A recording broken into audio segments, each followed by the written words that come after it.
Chapter 1. A shadow rises in the east. The wind does not roar here, it whispers. It glides low across the vast Eurasian steppe, soft as a breath across skin, carrying the weight of centuries in its silence. This is a land too large to grasp. At once, it stretches endlessly, a canvas of grass, dust, and sky, unbroken and open, as if made to cradle both history and mystery. To the far north lies Lake Isikal, its waters deep and still, as if holding secrets no voice dares speak aloud. The lake never fully freezes, even in winter's grip, and to ancient travelers it seemed enchanted. To the south, the Gobi Desert slumbers beneath the stars, vast and unforgiving, its dunes whispering old names lost to time. And in the center of it all, the Mongolian plateau breathes with the quiet power, a land that watches but does not move. Nomads drifted through this space, bound not by walls or borders, but by the rhythm of grass and weather. They followed there. Herds lit fires beneath star-swept skies and passed down stories as sacred inheritance. Stories of howling spirits, of sacred stones that wept when touched, of sicknesses that rode the air. These were not metaphors. These were memories, disguised as myth. In these tales, there lived mention of a shadow. It had no face and made no sound. It came when the seasons changed, or when strangers wandered too far from the trade routes. It did not strike like a sword or storm. It arrived quietly, waited patiently, and left entire families lost in a matter of days. The elders did not call it a disease. They called it a curse, a test from the spirits, a consequence for crossing lines. Too ancient to remember. But within these legends, within the low voices that warned of unseen harm, there was something more. There was a truth masked by mystery, a sleeping force biding its time beneath the surface of the earth, and that force was stirring again, rodents. In waiting beneath the steppe's quiet beauty, a second world existed, dark, narrow, and hidden from the sky. A maze of tunnels carved by small, industrious creatures. Marmots, gerbils, ground squirrels. They lived their lives mostly unseen, burrowing deep, feeding on roots and seeds. They were not the heroes of history books. Yet, in a way no one could have predicted, they were the origin of something that would one day change the world. With them lived fleas. Tiny parasites, clinging to the warm fur of their hosts, feeding silently, hopping from one back to another. Within some of these fleas, though, not all, there existed a microscopic killer, Yersinia pestis, a bacterium invisible to any naked eye, yet destined to write its name across the pages of human memory with ink made of suffering. In the balance of this small world, things remained stable for centuries. The rodents and fleas lived in quiet. Cycles. The plague lived inside them, unnoticed, barely harmful. It was nature's uneasy peace, a delicate system built on repetition and restraint, but nothing stays still forever. A long drought, a brutal winter, an unexpected migration of marmots to higher ground. Any slight change in the pattern could break the balance. And when it did, the fleas looked elsewhere. They latched onto other animals. Camels used for trade, dogs that traveled. With caravans, the clothes and bedding of human travelers. Once they crossed into human worlds, the bacterium had new ground to conquer. Still, the infection did not spread like wildfire at first. It took its time. It started with a bite, a fever, a swollen node beneath the arm or at the groin. And then, silence. The kind of silence that spreads like ripples in a still lake, slow, wide, and impossible to reverse. All of this began far from the cities of Europe, far from the ports, palaces, and parliaments. It began here underfoot, in the forgotten corners of the world, where nature's smallest players carried the weight of future catastrophe. the Pax Mongolica awakens trade by the dawn of the 13th century. The silence of the steppe had been broken not by plague, but by the rise of empire.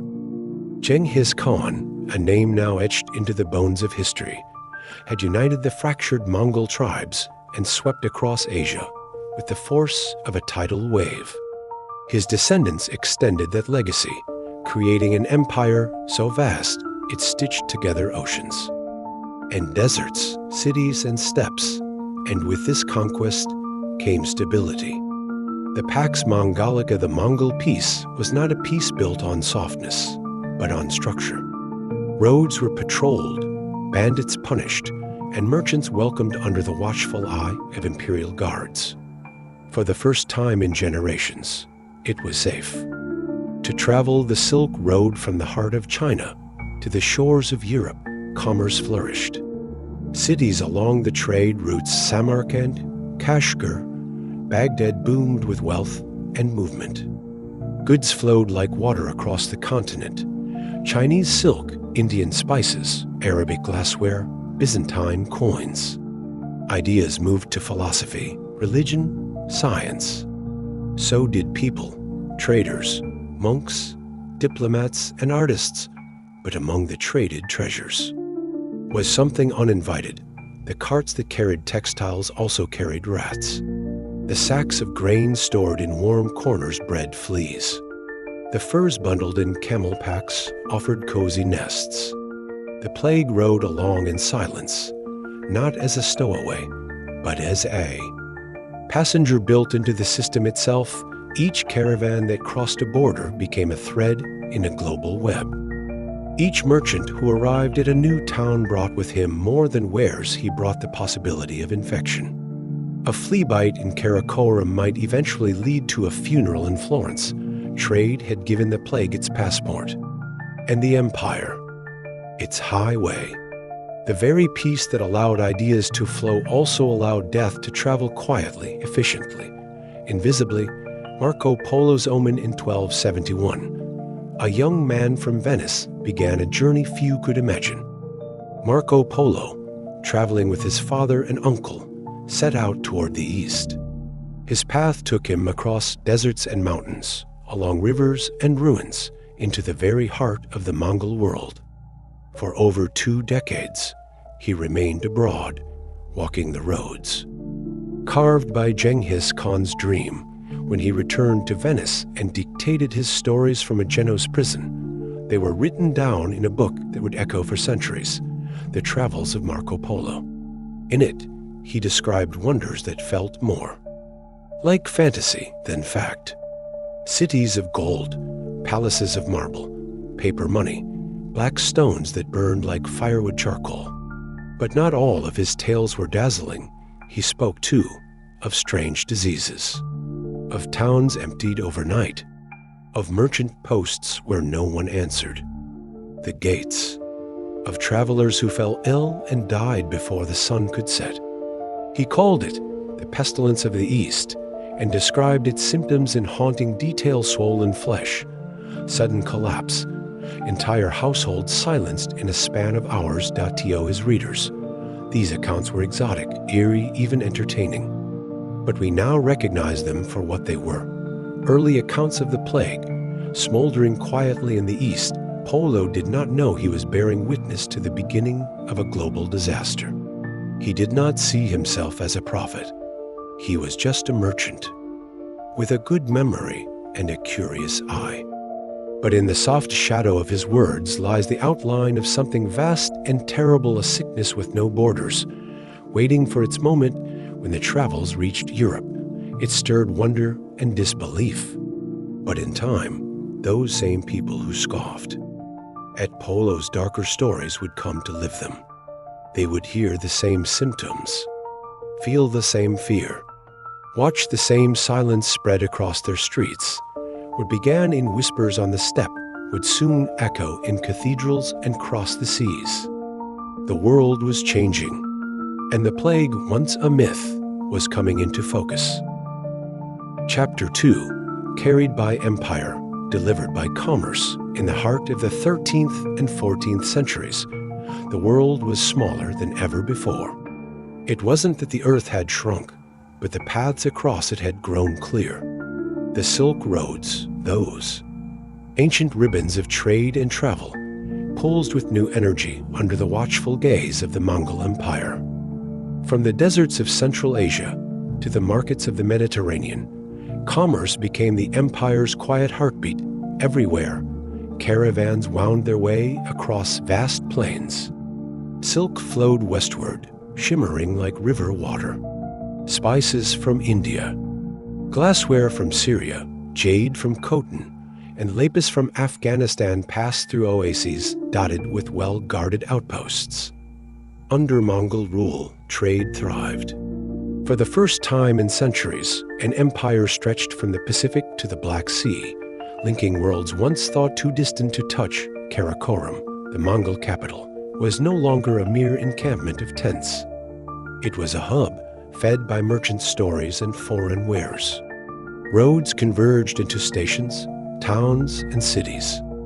Horses neighed beside stalls of incense and bolts of brocade. Trade posts buzzed, not just with goods, but with language Arabic, Chinese, Persian, Russian, a babble of barter and belief. This explosion of connection was, on the surface, a marvel. But beneath every coin exchanged and cargo unwrapped, something quieter moved. Not in plain sight. Not yet. It had no name, then no flag or shape to warn with, but it had begun its slow, invisible drift westward.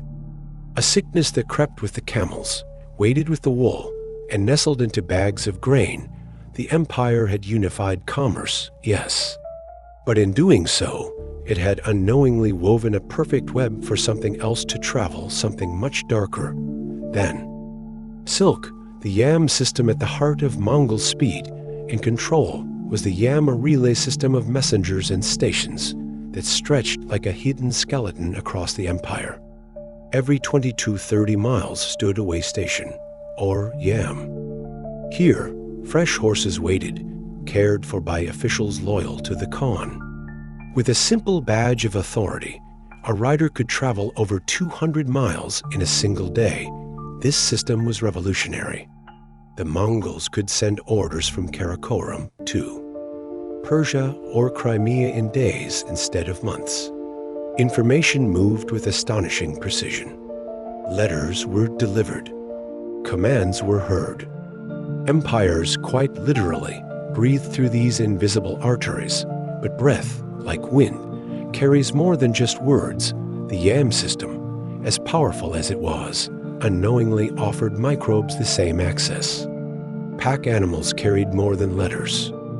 In their fur, in their fleas, in the wagons and gear they pulled, small passengers clung silently. In this pre-modern world, there were no antiseptics, no understanding of vectors.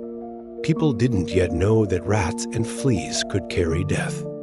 They simply loaded the carts, patted the horses, and trusted the system, and the system worked. That was the tragedy. At each Yam post, a traveler might rest beside someone from another corner of the empire. They'd share stew, stories, laughter, and unknowingly a pathogen. It was efficient, orderly, and blind to consequence. Just as the Yam had made conquest possible, it now offered something else, a free ride, an organism that cared nothing for empires or maps, only for hosts. Alarms rang. There were no signs yet. The roads remained peaceful. But death had begun to circulate through the veins of empire. Swift, quiet, and unseen, caravans to catastrophe. The caravans, beautiful and sprawling, were symbols of prosperity. Hundreds of camels or yaks wound through the landscape like ships. On a dusty sea, they carried bolts of cloth, dried fruits, ceramics, bronze, and salt. Alongside them, merchants moved with purpose and pride. The Mongol peace, the Pax Mongolica, had given birth to a new golden age of travel, but the very safety these caravans provided became the danger. Each caravan was a world unto itself. Men cooked together over fires, slept under the same tents and drank from shared skins of water. Their packs were packed tightly, food stored with hay, cloths folded in bundles that also offered hiding spaces for rodents. Where there were rats, there were fleas. And in those fleas in their gut and blood slept a deadly microbe, Yersinia piestis. It didn't matter that no one could see it. It didn't matter that these travelers had made the journey many times before. The chain of infection had begun. The road, once seen as a lifeline, had become a trap. At rest stops, the pattern repeated. Animals defecated near supplies. Rats nested. Fleas bit. And the disease leapt first into animals, then into men. Perhaps someone grew feverish. Perhaps someone coughed and shivered, but didn't stop walking. After all, people got sick all the time. What was one man's fever, one child's cough? So they kept moving. From Samarkand to Tabriz. From Tabriz to Trebizond. Each step of the way, the sickness traveled never loudly, never forcefully. Like a whisper at a crowded feast, it passed unnoticed until it was everywhere. In time, the caravans would not only carry goods, they would carry silence. Towns that had once lit up at the arrival of traders would fall still.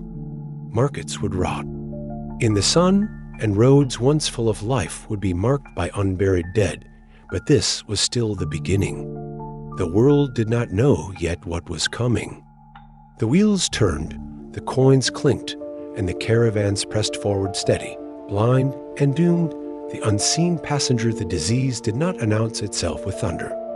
It crept in like dust under a door, silent, unnoticed, and everywhere. At first, it moved through the animal world. In the highlands and grasslands, marmots and rodents died in clusters. It happened often, and it meant little to the people who passed by. Wild creatures perished. That was nature, but the fleas that had once fed on marmots now needed new blood. And as they jumped onto camels, goats, and men, they brought with them a mutation that would change the world. In a crowded bazaar in the east, perhaps a merchant scratched a strange itch on his arm. In a town in the steppe, a boy might have come down with a high fever, then died by morning. But there was no pattern yet. No one saw the web that was being woven. By the time the disease reached the ports of the Black Sea, it had crossed a continent without ever making a sound. It rode in barrels of grain, where rats leapt. It lived in the clothes of traders, in the straw they packed between glass and porcelain.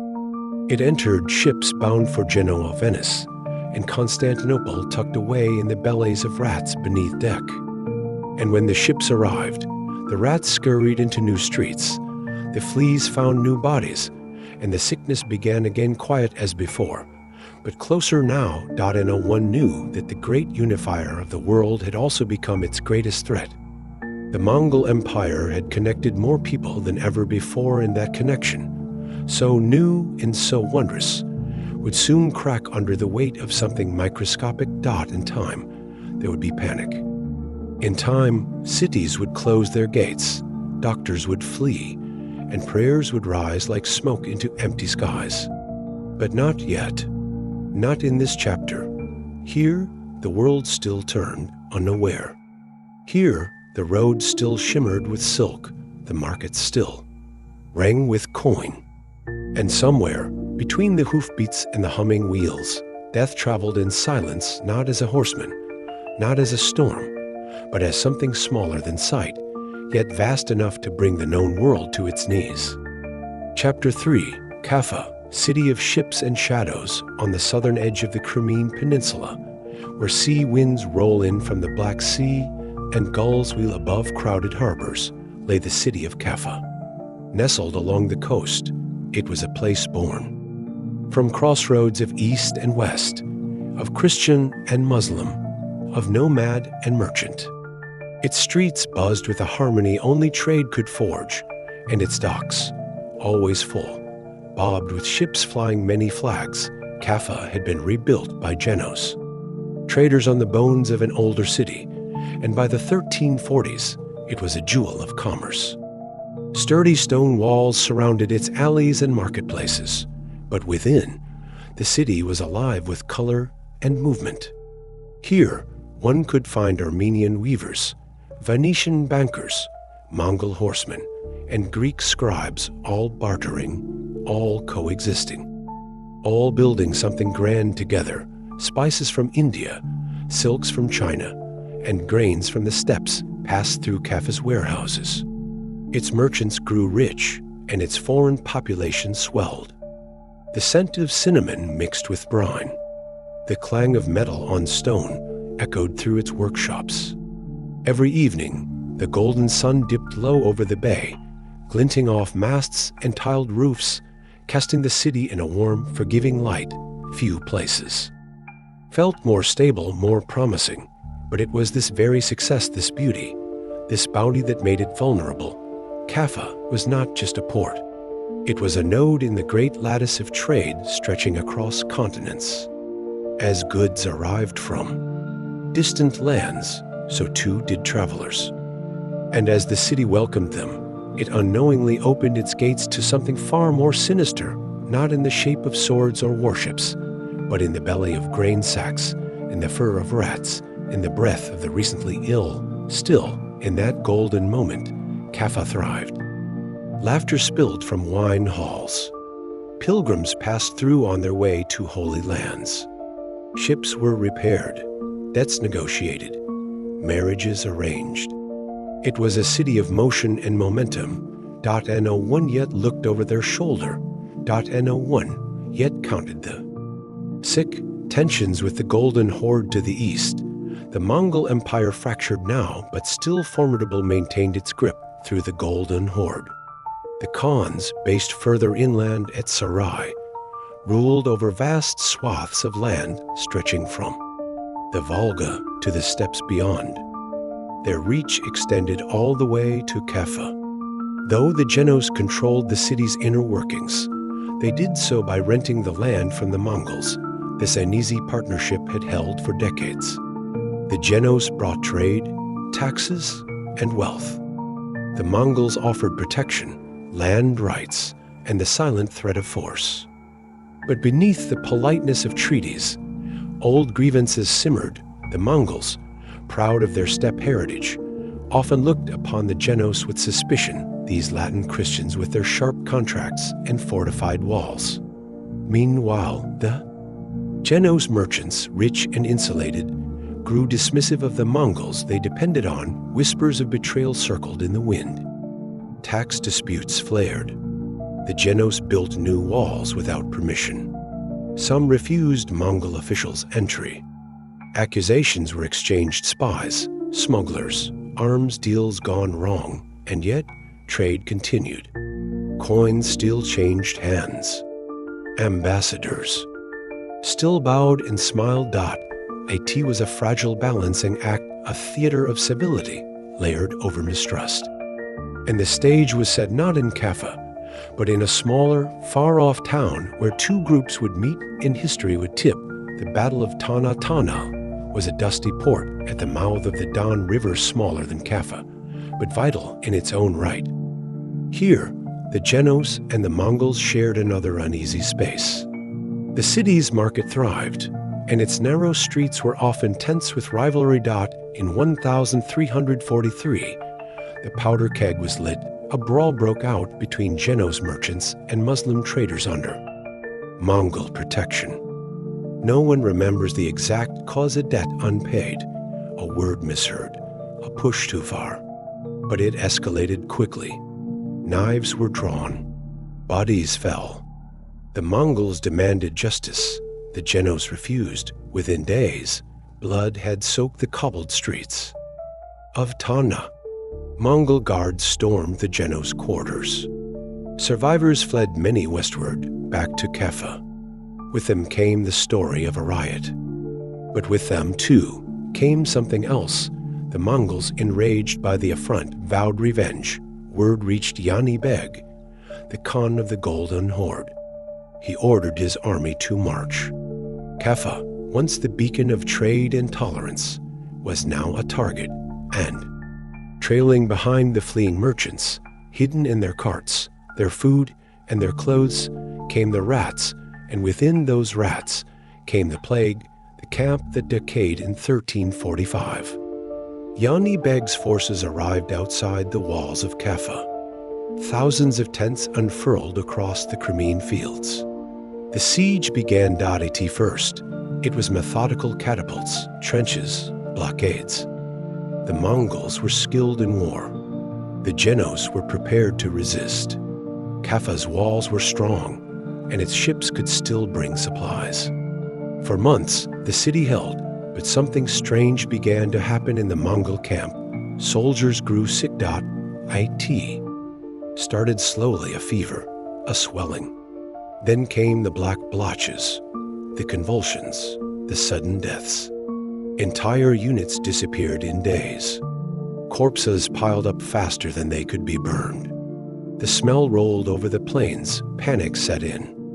Even hardened warriors flinched at the groans from infected tents.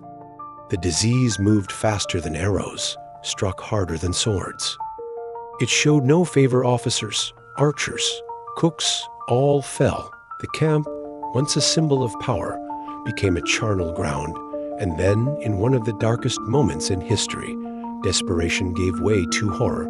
Accounts differ, but several chroniclers, including the Genos themselves, recorded the same terrifying event. The Mongols, unable to breach the city, began to hurl the bodies of their dead over the walls with giant siege engines. The corpses flew like grotesque missiles. Some landed in markets. Others crashed through rooftops. Wherever they fell, they brought not only revulsion but infection. The Genos buried the bodies quickly. Some say they burned them. Others claim they buried them at sea. But the damage had been done. The walls had held against stone and flame, but not against death. Within weeks, people inside Kapha began to die. The siege broke shortly after. The Mongols, ravaged by illness, retreated. But the city was no longer victorious, its ships those. Proud vessels of trade and travel now bore a terrible secret. Merchants fled again, this time not from war, but from sickness. They sailed west, back toward Genoa, Venice, and Constantinople, hoping to escape the rot they had witnessed, but what they carried with them could not be left behind. In their holds, the rats stirred, and in their fleas, the Black Death waited. Chapter 4. Catapults of Contagion. In the spring of 1346, Kapha remained strong, at least in appearance. Its thick stone walls, aged and reinforced, had stood against invaders before. Behind them, Genos merchants and families waited with patience and fear. Outside, the Mongol camp stretched across the hills, a city of tents, carts, and restless warriors. The siege had dragged on for months. Each side watched the other in silence and suspicion. The Genos were not strangers to tension. They were used to trade disputes and the occasional skirmish. But this long standoff against the Golden Horde felt different. The Mongols, led by Khan Yani Beg, had hoped for a swift victory. Yet the Genos refused to yield.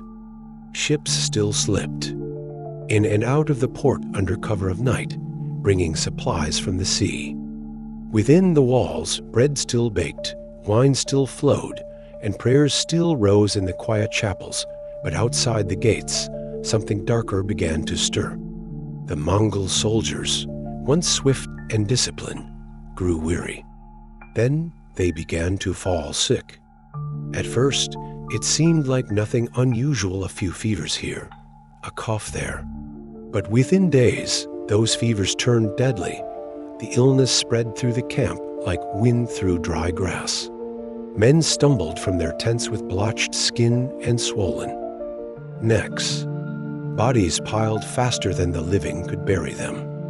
The scent of decay crept into the air, sour and thick.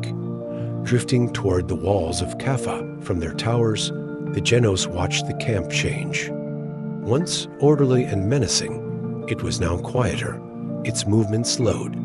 But the silence wasn't peace. It was sickness inside the city, hope mingled with fear. Perhaps the siege would break. Perhaps the Mongols would retreat. Perhaps it would all be over soon, but what no one expected was what came next. Corpse warfare begins. Desperation has its own logic.as disease swept through his army. Yani Beg faced a bitter truth. He could not conquer Kapha by force. But he had something else, something few had ever imagined using. Death itself. The decision, according to chroniclers, was grim and deliberate. The dead, swollen with infection, were loaded onto great siege engines. These were machines designed to throw rocks heavy, sharp, and meant to break walls. But now they would hurl something far worse. One by one, the bodies flew across the sky. They sailed in slow, arching motions, limbs slack, clothes torn, skin dark with rot. They landed with sickening thuds inside the city. Some crashed into rooftops. Others broke open in streets or courtyards. Some fell into wells inside the city. Panic bloomed. This was no act of war as the Genos understood it. This was something else, something unholy.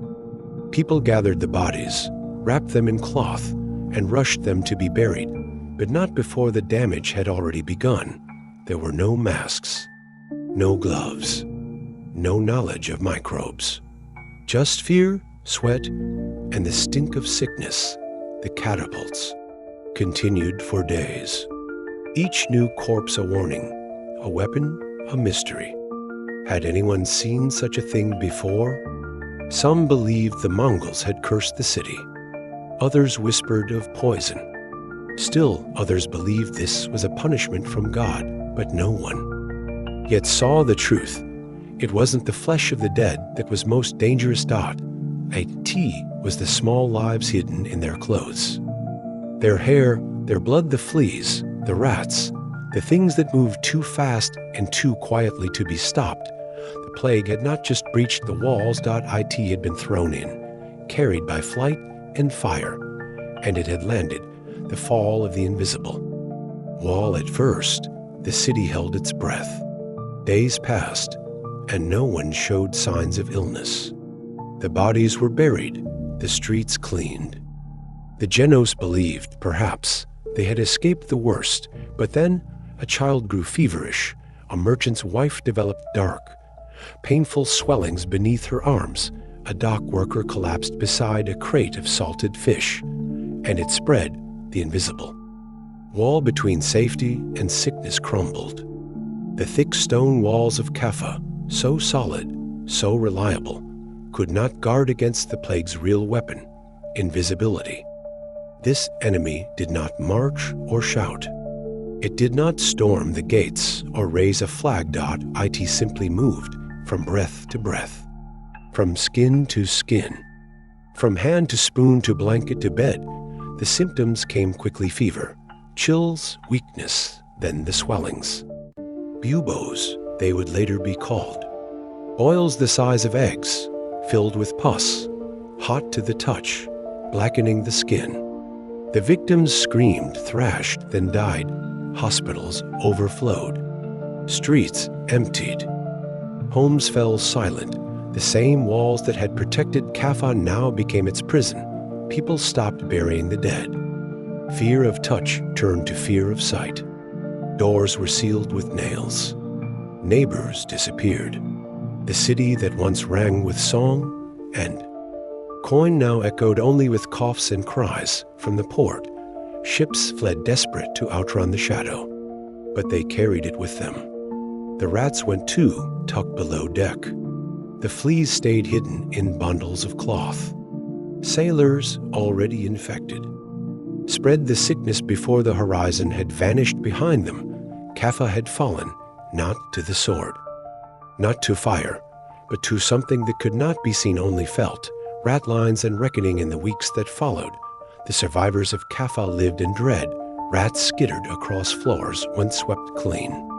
They crawled beneath doorways into sacks of rice behind wooden beams. Some villagers, too weak to flee, watched as the creatures darted through their homes quick, silent, unstoppable. The rats were nothing new. They had always lived alongside humans unnoticed, often unfeared. But now they were messengers of death. They carried fleas, and in those fleas, a sickness that didn't care about age, wealth, or faith. It fed on all. The Genos knew something was wrong, but not what. They couldn't see the link between the animals and the dying. They couldn't see how the fleas leapt from rat to skin, how the disease brewed deep inside the blood, how quickly it could spread from person to person. They only knew that no place felt safe anymore. In no corner, no cupboard, no prayer.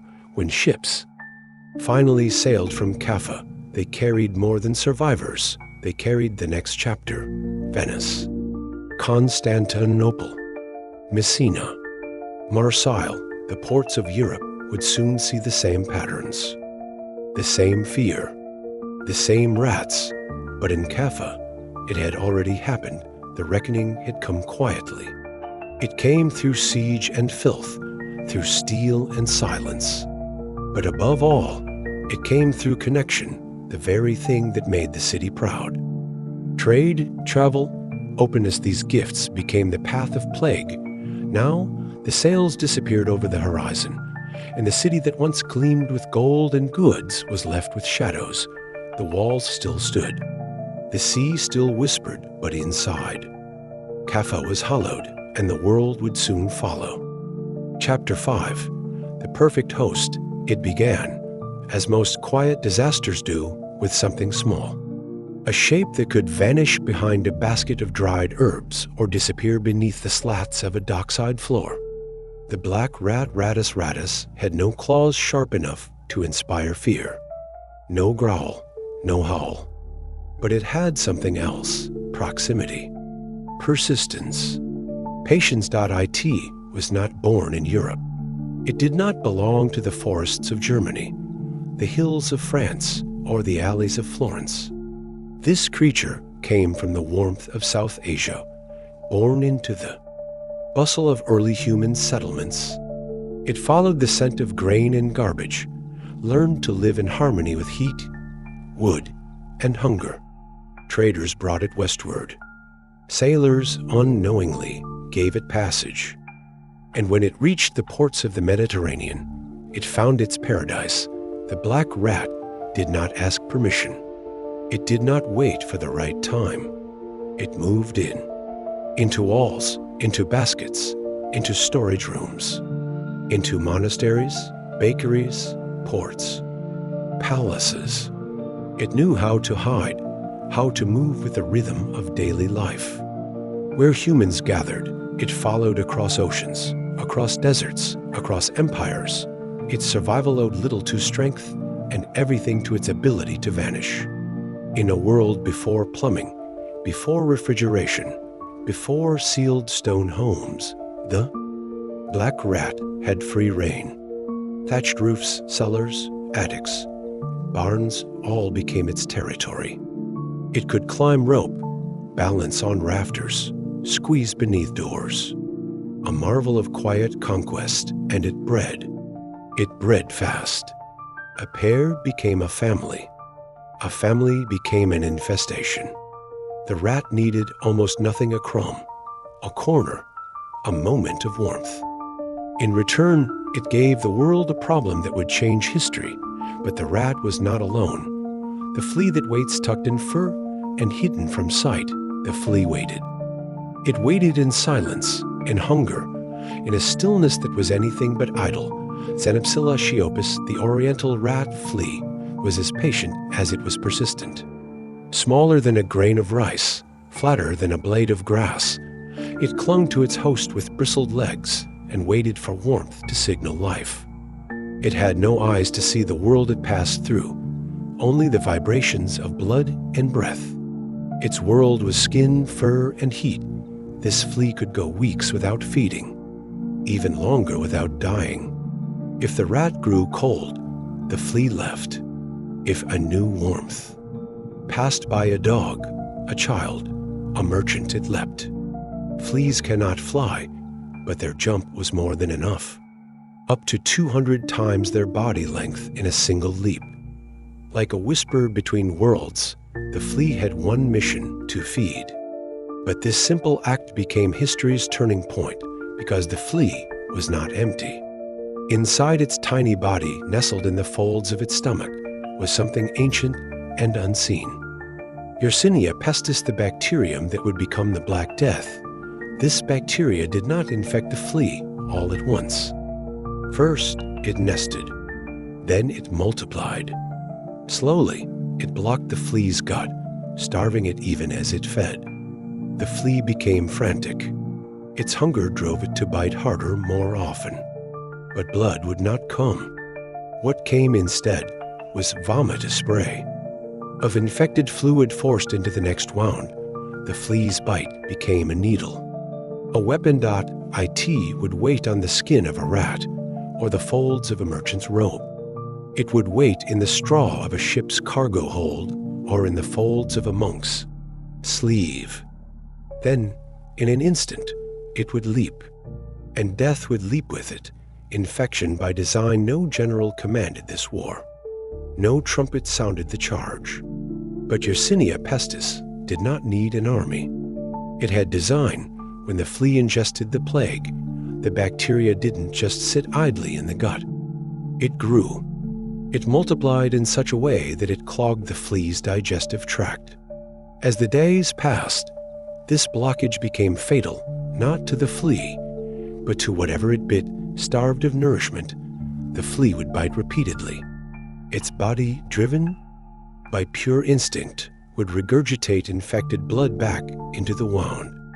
The act was mechanical, repetitive, merciless, and the bacteria, microscopic, formless, silent, used this chaos to move from host to host.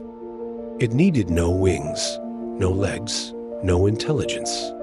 The flea's misery did the work. The rat's warmth gave it shelter. The human's blood gave it opportunity. It was an efficient chain. A single rat could carry dozens of fleas. A single flea could bite several hosts. Each bite a roll of dice, each drop of blood a gamble. But over time, the math favored the microbe. In homes, the bacteria traveled with bedding. In markets, it arrived in grain sacks. In monasteries, it crept through corridors. It spread faster than fire, but quieter. By the time a village noticed, the coughing, the swelling, the darkening of the skin, it had already lost the battle. And yet, it was not chaos. It was structure. The rat was the transport. The flea was the delivery. The plague was the payload, 3 parts. One system. No mercy, a lethal partnership together. The rat, the flea, and the plague did what no army ever could. They crossed borders without passports. They bypassed guards without challenge. They entered homes without knocking. And everywhere they arrived, they left silence in their wake. The rat gave the plague reach. The flea gave it precision. The bacteria gave it devastation. In port cities like Messina, the rats poured off ships and disappeared into alleyways. In towns like Marseille, the fleas clung to woolen cloaks and found new skin to bite. In inland villages, the bacteria traveled. Faster than word of warning, trade, once the lifeblood of prosperity, now became the pathway of collapse. Goods from Asia brought silk, spices, and rats. Horses carried grain and fleas. Monks carried books and death. There was no way to see it coming, no way to trace it in time, and so the trio marched on from the docks of Genoa to the churches of Avignon, from the streets of Constantinople to the hills of Prague. The Black Death was not a storm. It was a tide, slow, unstoppable, and indifferent. The partnership needed no leaders, no strategy, only movement, and move they did. night after night, boat after boat, bite after bite.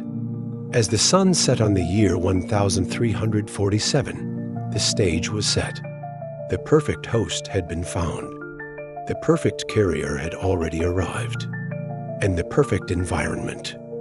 Crowded cities, poor sanitation, warming climates made Europe not just vulnerable, but primed. The black rat did not know what it carried. The flea did not know what it spread. The people did not yet understand what it meant, but something had begun. Something vast. Something quiet dot in the dark beneath floorboards, in the creak of carts, in the shadows of Granari's history shifted. It did not shout. It whispered. A whisper that would become a scream, and as winter came, the world held its breath. The plague had arrived, and the dying was only just beginning. Chapter 6, the plague has a name. It is neither a ghost nor curse. Not a punishment from the heavens, nor a shadow sent by demons. At the core of the Black Death beneath the fear, beneath the fever, is something painfully simple. A bacterium, Yersinia. P.Estis.it is small. Smaller than a single cell in your body. So small that millions could gather on the head of a pin and still leave room to spare. Under a microscope, it is a shapeless rod, curved slightly like a comma. A single strand of life with no mind, no plan. And yet, it changed everything.it. Lives in the gut of a flea. It waits there, quietly, with no need for sunlight or air. When it finds its way into blood rat blood, or human blood, it comes alive. There are no limbs, no teeth. But Yersinia pestis does not need them. Its strength lies in its ability to multiply, doubling, then doubling again, until it floods the bloodstream. It hijacks the body's defenses, cloaks itself in proteins, and slides past the very systems meant to destroy it. It has no feelings, no anger, no joy. It is a force of nature, like fire or frost, not evil, only efficient. But in the bodies it enters, in the homes it breaks, in the silence it leaves behind. It feels like something more, a journey through the body. The infection begins not with thunder, but with a bite. A flea, hungry and infected, breaks the skin with its tiny mouth. The puncture is barely noticeable, no larger than the prick of a thorn. But in that brief moment, the bacteria enters. Just a few cells are enough. From the skin, Yersinia pestis travels through capillaries, the smallest of blood vessels. It follows the path of warmth, of blood flow. Its journey is not chaotic, it's directed, purposeful. Soon, it finds itself near the lymph nodes, the body's quiet gatekeepers. These small, bean-shaped structures lie in the neck, under the arms, near the groin. Here, the body stores the tools of defense: white blood cells, antibodies, the silent soldiers of the immune system. But Yersinia pestis is not afraid. It enters the lymph nodes and begins to grow. The body responds, but slowly, confused. The bacteria multiplies faster than the immune system can react. White blood cells rush in, but many are quickly overwhelmed. Some are even turned hijacked, used by the invader to spread further. The lymph nodes swell. They fill with fluid, with pus, with death. These swollen lumps are called buboes. Painful, dark, tender. Visible signs that the war inside has begun and that the body is losing. Fever rises. The skin grows hot, then cold. The heart beats faster, then fainter. The infection spreads to the blood, and from there to every organ. The brain swells. The lungs fill. The hands and feet begin to darken, starved of oxygen from a single bite. The body begins to unravel. The lymphatic labyrinth in healthy bodies. The lymphatic system is a map of protection. A quiet, pulsing network that filters blood, traps infection, and signals when danger arrives. But Yersinia pestis sees it not as a wall, but as a highway. Once inside, the bacteria moves fast. It uses the very currents of the lymph to ride deeper. It cloaks itself, hides its presence, deceives the body into thinking nothing is wrong. The immune system, fooled and delayed, launches an attack that comes too late. By the time defenses arrive, the nodes are already infected. The battlefield is already burning. The lymph nodes, now inflamed, begin to collapse. Blood vessels leak. Tissues die. The immune system, panicking, sends more and more cells, but these are only more bodies to infect. The body begins to destroy itself from within. Fever climbs higher. Organs swell. The skin stretches over bloated nodes. Each movement, each breath, brings new pain. In some forms of the plague, the bacteria enter the lungs, and with each cough, it escapes. The air becomes dangerous. The breath of a single person can infect dozens. In others, the bloodstream floods with the bacteria. This is septicemic plague when the blood itself becomes toxic. Death arrives swiftly, often within a day. No buboes, no warning. Just to fall into darkness, the labyrinth has been breached. And there is no way out. Apocalypse without knowledge. In the 14th century, people did not know about bacteria. There were no microscopes, no theories of germs, no understanding of infection the way we see it now. When the Black Death arrived, it came like a ghost. People blamed the wind, the stars, the wrath of God. They burned incense, rang bells, prayed harder. But still, the bodies fell. Doctors wore long robes and beaked masks stuffed with herbs. They believed the scent of rot traveled in the air, that disease floated like fog and could be blocked by sweet smells. They were wrong, but they tried. Some blamed water, some blamed sin. Others pointed to foreigners, outsiders, the poor. They lashed out, searching for cause in the faces of neighbors, but the truth was silent. It moved unseen. Yersinia pestis did not argue. It did not explain. It entered quietly, and it killed quickly. In a world without knowledge, the plague spread faster than thought. A ship arrived at harbor, and by the time its anchor dropped, the infection had begun. A merchant coughed at market, and by sunset, 5 more were coughing too. A child touched a bubo and then a parent's hand, and the disease continued on. And no cure existed. No treatment worked. Leeches, bleeding, potions, nothing stopped it. The lucky ones died quickly. The rest watched as the world changed around them. Church bells rang without end. Fields went unharvested. Streets emptied. Graves filled. This was not just a sickness. It was an unmaking of families, of faith, of cities. And yet, the bacterium remained the same. A small, simple shape. A comma in the bloodstream. Unseen. Unnamed. Unstoppable. Even now, centuries later, we know its name. Yersinia pestis. We know its shape, its method, its journey through the body. We have traced its path in old bones and preserved tissues. We have seen its code beneath a microscope, but for those who lived through it, for the mothers who buried children, for the priests who gave last rites in empty chapels, for the survivors who looked around at silent villages, it had no name. Only consequences. The plague was not just an illness. It was an erasure. A silence that spread through homes and hearts and histories, and all of it began with something too small to see.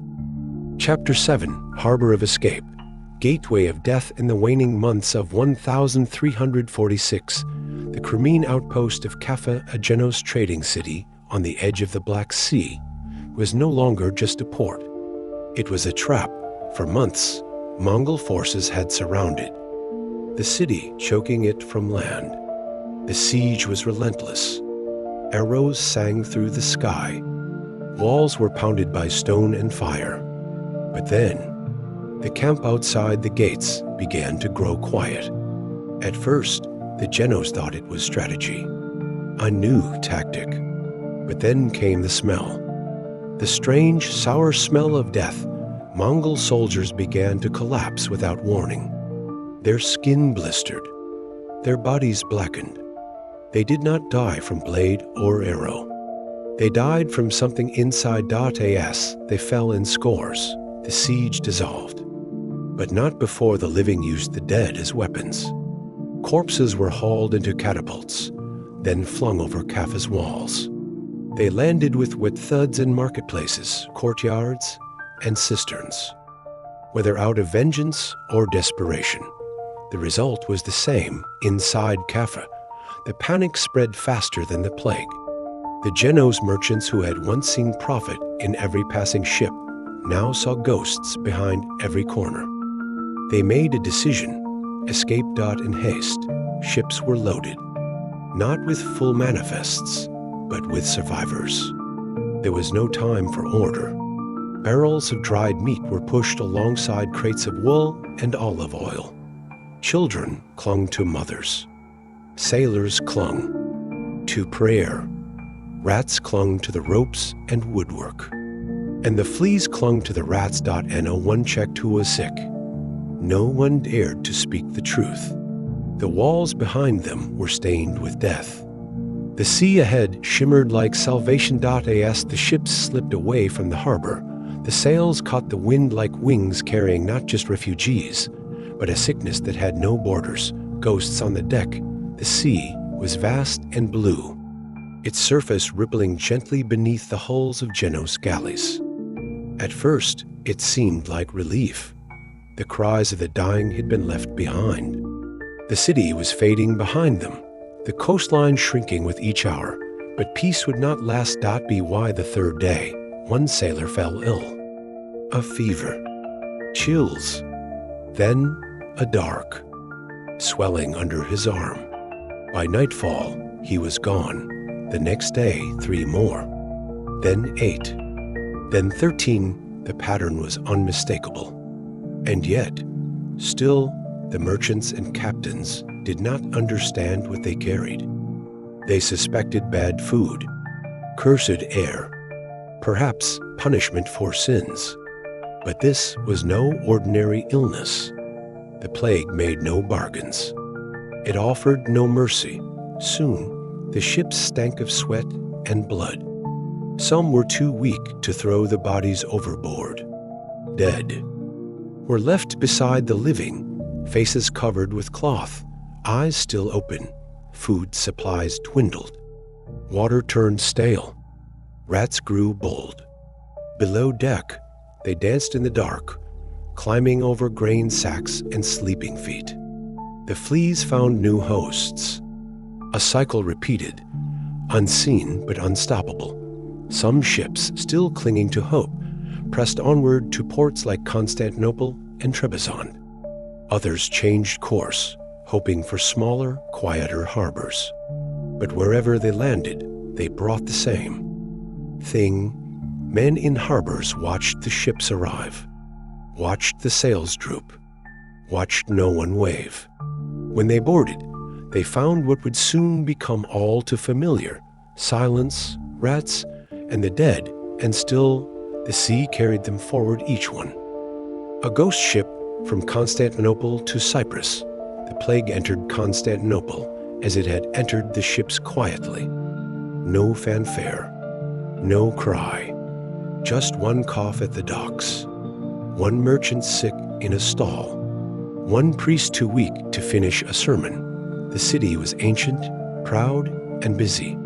Its churches, markets, and palaces had seen emperors rise and fall, but it had never seen anything like this. In the beginning, the city tried to pretend it wasn't happening. The patriarch ordered processions. Incense thickened the air, but the crowds began to thin. Those who could fled inland. Those who stayed buried their dead as best they could, but the plague did not stay still. South, the islands of the Aegean braced themselves. Sailors brought rumors before they brought infection.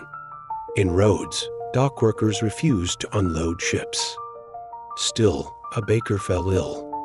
Then a monk. Then half the monastery on Crete. Prayers were written onto scraps of parchment and pinned to doorways.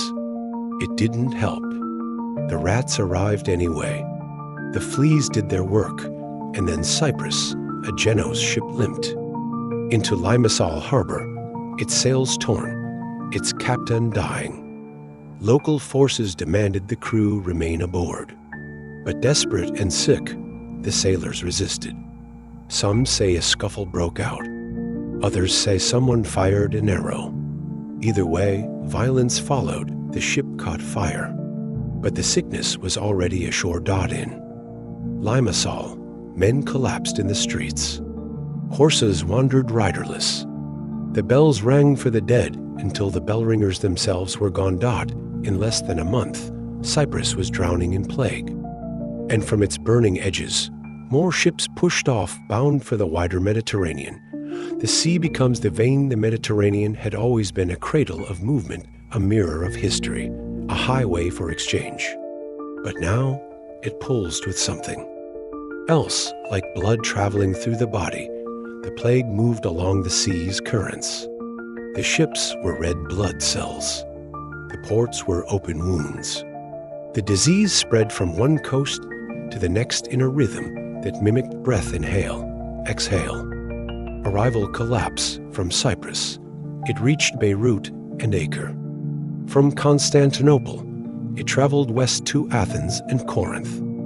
Then to the great cities of the Adriatic. By the summer of 1347, Messina welcomed a fleet of Geno's ships, the docks filled with cries of welcome. But as the sailors staggered ashore, covered in boils, the welcome turned to panic. Doctors tried to intervene, but they did not understand. They spoke of bad air, of planetary misalignment. They lit fires in the streets, hoping to chase the illness away with smoke. But it was too late. Messina fell within days. From there, the infection moved to Palermo, then to Tunis and Tripoli. In Alexandria, the Nile's banks filled with bodies. In Marseille, ships were denied entry, but the rats came ashore anyway, everywhere it touched. The same story unfolded. Denial, then fear, then collapse. Some towns tried to close their gates, but the disease was already inside. Others tried to quarantine ships. But the rats did not wait for permission, and the sea, which once carried spices and silk, now carried darkness. The water still sparkled in the sun. The waves still lapped gently against stone walls. But something had changed. The sea had become a vein, and Europe was now its patient. In the quiet moments before sunrise, harbors across the Mediterranean stood still. Wooden boats rocked gently against stone docks. Nets hung dry in the wind. The voices that once filled the marketplaces had vanished, replaced by the soft hum of waves and wind. In that silence, something heavy lingered, not just sickness, but sorrow. The Genos who fled Kapha had not intended to unleash catastrophe. They sought survival, but survival came with a cost. And now, the sea that had offered escape became the path of disaster. The Black Death did not arrive with thunder. It arrived with footsteps, with coughs, with creaking ropes and sails heavy with grief. And as it touched each new coast, it asked no questions. It waited for no permission. It came ashore with the tide. The harbor gates had opened. The chapter had turned. And the next page would be written in silence and shadow. Chapter 8. A world ripe for ruin. The early 14th century was a time of motion. Fields were fuller. Cities are busier. Roads are more traveled than ever before. In the span of a few generations, Europe's population had surged, doubling in some places even tripling. Since the centuries of war and plague that marked the distant past, a tea felt like progress. Villages multiplied across open land. Hills once home to sheep became homes for people. Forests were cleared, and swamps were drained. Even land that had long been considered too poor to farm was now being tilled and sown. The hunger for land was growing faster than the grain it produced. With each generation, inheritance cut the land thinner. A family with 4 children could divide a small farm into plots too narrow to sustain a single household. Fathers passed down meadows the width of footprints. Sons took them and tried to feed children of their own, and still more mouths arrived.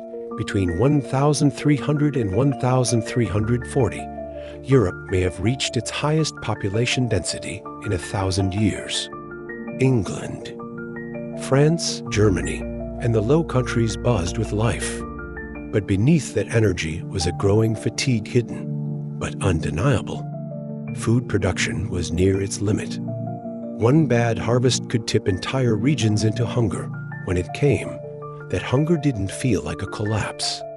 Not at first.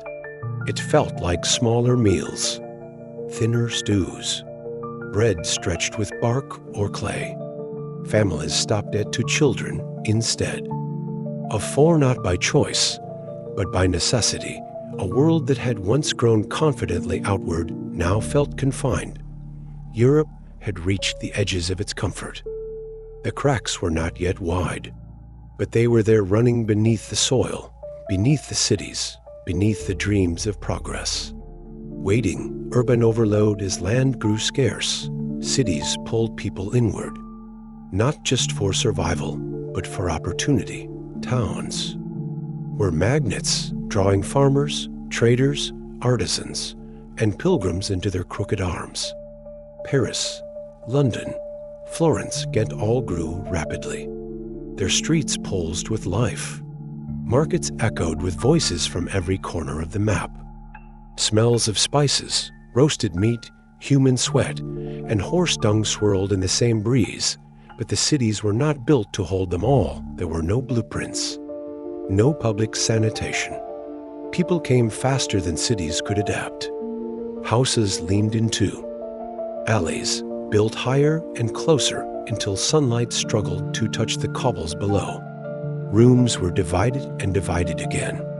5 families might share a single kitchen. 10 people might sleep in one room. The streets narrow, winding, unpaved became rivers when it rained and sewers when it didn't. Chamber pots emptied into gutters. Waste from tanners and butchers ran red beside children at play. Livestock walked freely among the crowds. Dogs scavenged from open piles of refuse. FLIs feasted. So did the rats. The black rat, Rattus rattus, made its home in these cities with ease. It scurried behind ovens, nested in rafters, and lived beneath floorboards. Where grain was stored, rats followed. Where people dropped crumbs, rats multiplied. They had no predators, no real enemies. They were fast, small, and everywhere, and on their backs, or more precisely, in the warm folds of their fur rode. The fleas, tiny, light, and deadly, but in the 14th century, no one feared a flea. No one worried about a rat. The threat was invisible, and so it thrived. Cities became cauldrons, not just of culture or commerce, but of contagion, and when the plague arrived, it found a feast already waiting. Nature's rebellion, the land, too, began to shift. Not slowly, not gently, but as if the earth itself had grown restless. In 1315, rains fell longer than they should, then harder. Crops drowned. Grain turned black. Sheep died in muddy fields. Roads became swamps. Entire villages were isolated by floods. The next year, the rain returned. Again in 1317, 3 years of hunger followed. This was not famine in myth or memory. It was real. documented in letters, in tax records, in skeletal remains. Families buried infants by the firewood. Entire convents starved behind stone walls. Children were sold for bread. Parents followed. The famine didn't just kill, it weakened. Those who survived were not whole. Malnourished bodies failed to grow. Bones were thin, teeth brittle, immune. Systems frayed. These were the people who would walk into the next decade carrying invisible scars. Then came the cold. From the 1320s onward, Europe began to cool. Not dramatically, but consistently. Spring arrived late. Frost lingered. Summers shortened. The phenomenon would later be called the Little Ice Age. It wasn't the temperature alone that hurt. It was the instability. 1 year to wet, the next to dry. Crops failed, then succeeded, then failed again. There was no rhythm to trust. Farmers who once measured seasons by the sky now prayed with greater urgency. Monks blamed sin. Lords blamed. Peasants. Peasants blamed no one, only worked harder and hoped, and all the while, famine ebbed and flowed. When bread grew scarce, people turned to oats. When oats failed, they ate acorns, then bark. There were whispers of worse. But most simply went without. The soil itself seemed to rebel. By the time the Black Death arrived, it did not strike a world at peace. It struck a world already in retreat from nature, from hunger, from the very ground beneath its feet. A world out of balance. The surface of 14th century Europe shimmered with strength crowns and cathedrals, ships and scrolls, music echoing through marble halls, but it was not stable. Not truly. The church, once a unifying force, had begun to fracture. Competing popes, corruption, indulgences sold like goods. Faith was deep, but trust was fraying. Kings ruled, but often through conflict. The 100 Years' War had begun. England and France bled men and gold. Smaller wars flared elsewhere over borders, over titles, over pride. The poor worked harder, paid more taxes, watched armies march through their fields. Feudalism, once the foundation of rural life, was shifting. Lords struggled to control restless peasants. The gap between rich and poor grew wider. Discontent flickered beneath the surface. Revolts would come, but not yet. In cities, guilds held power. Some protected workers, others closed doors. The economy thrived for the lucky and crushed the rest. Debt grew. So did suspicion. Trade brought goods, knowledge, and culture. It also brought inequality. And rats across the continent. There was energy. But it lacked equilibrium. A good harvest could delay collapse. A truce could postpone unrest. A warm winter might save a region from hunger. But everything depended on balance, and balance is fragile. Europe in 1347 was a mosaic of beauty and burden. It looked strong, but it was brittle, and brittle things break quickly. Sometimes collapse does not begin with a roar, but with a whisper. A quiet misstep, a slight shift, a crack beneath polished stone. The world of the early 14th century had much to admire. But beneath its cathedrals and crowded markets, it was strained. Too many people, too little land, cities bloated, forests gone, crops uncertain, faith tested. Power is unequal. It would not take much to bring it all down. Just a flea, just a rat, just a breath. The stage was set, and death had already begun its journey. Chapter 9. Messina. The gateway falls. In the early days of October 1347, the port of Messina stirred beneath a pale Sicilian sun. The sea shimmered, calm and familiar. It had long been the lifeblood of this city, bringing olive oil and oranges, letters and lace, pilgrims and poets. The harbor was where the world arrived, and on this morning, 12 Genos galleys appeared at the horizon. Their approach was quiet, too quiet. The ships glided closer, sails drooping like the limbs of the exhausted. They flew no signals. They offered no shouts of greeting. Just the steady creak of wooden bones shifting in the wind dotted T first. There was only curiosity. The Genos were familiar guests. But as the ships docked, that curiosity turned quickly to fear. Dockworkers climbed aboard and found something they could not unsee. Corpses, some curled like sleeping children, others sprawled. In final gestures of agony, lay scattered across the decks. The few crew who remained alive were barely conscious, their eyes sunken, their skin splotched black and purple. They whispered through cracked lips. Some were too weak to stand. The story spilled out between gasps. They had fled Kapha, a siege, a sickness. They had sailed for weeks, outrunning death. Or so they thought. But the sickness was not left behind. It came with them. The local officials of Messina acted quickly. The ships were ordered to leave. All 12 galleys were pushed back to sea. Their cargo was denied. Their crew left to drift, but it was already too late. Rats had scurried onto the docks the moment the ropes were tied. Fleas had leapt into the seams of sacks, the folds of clothing, the fur of cats and dogs. The plague had not been left on board. It had come ashore. The ships became a memory, a warning.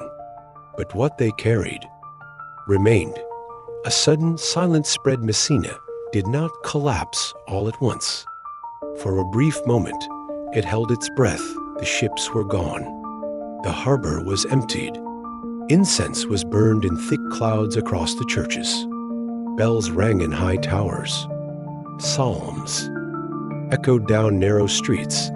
But death had already nested in the alleys. A dockworker was the first to fall, his fever rising, like a tide no remedy could hold back. Then a merchant's wife, then a baker's apprentice, then a monk who lived near the fish market. No one made the connection at first.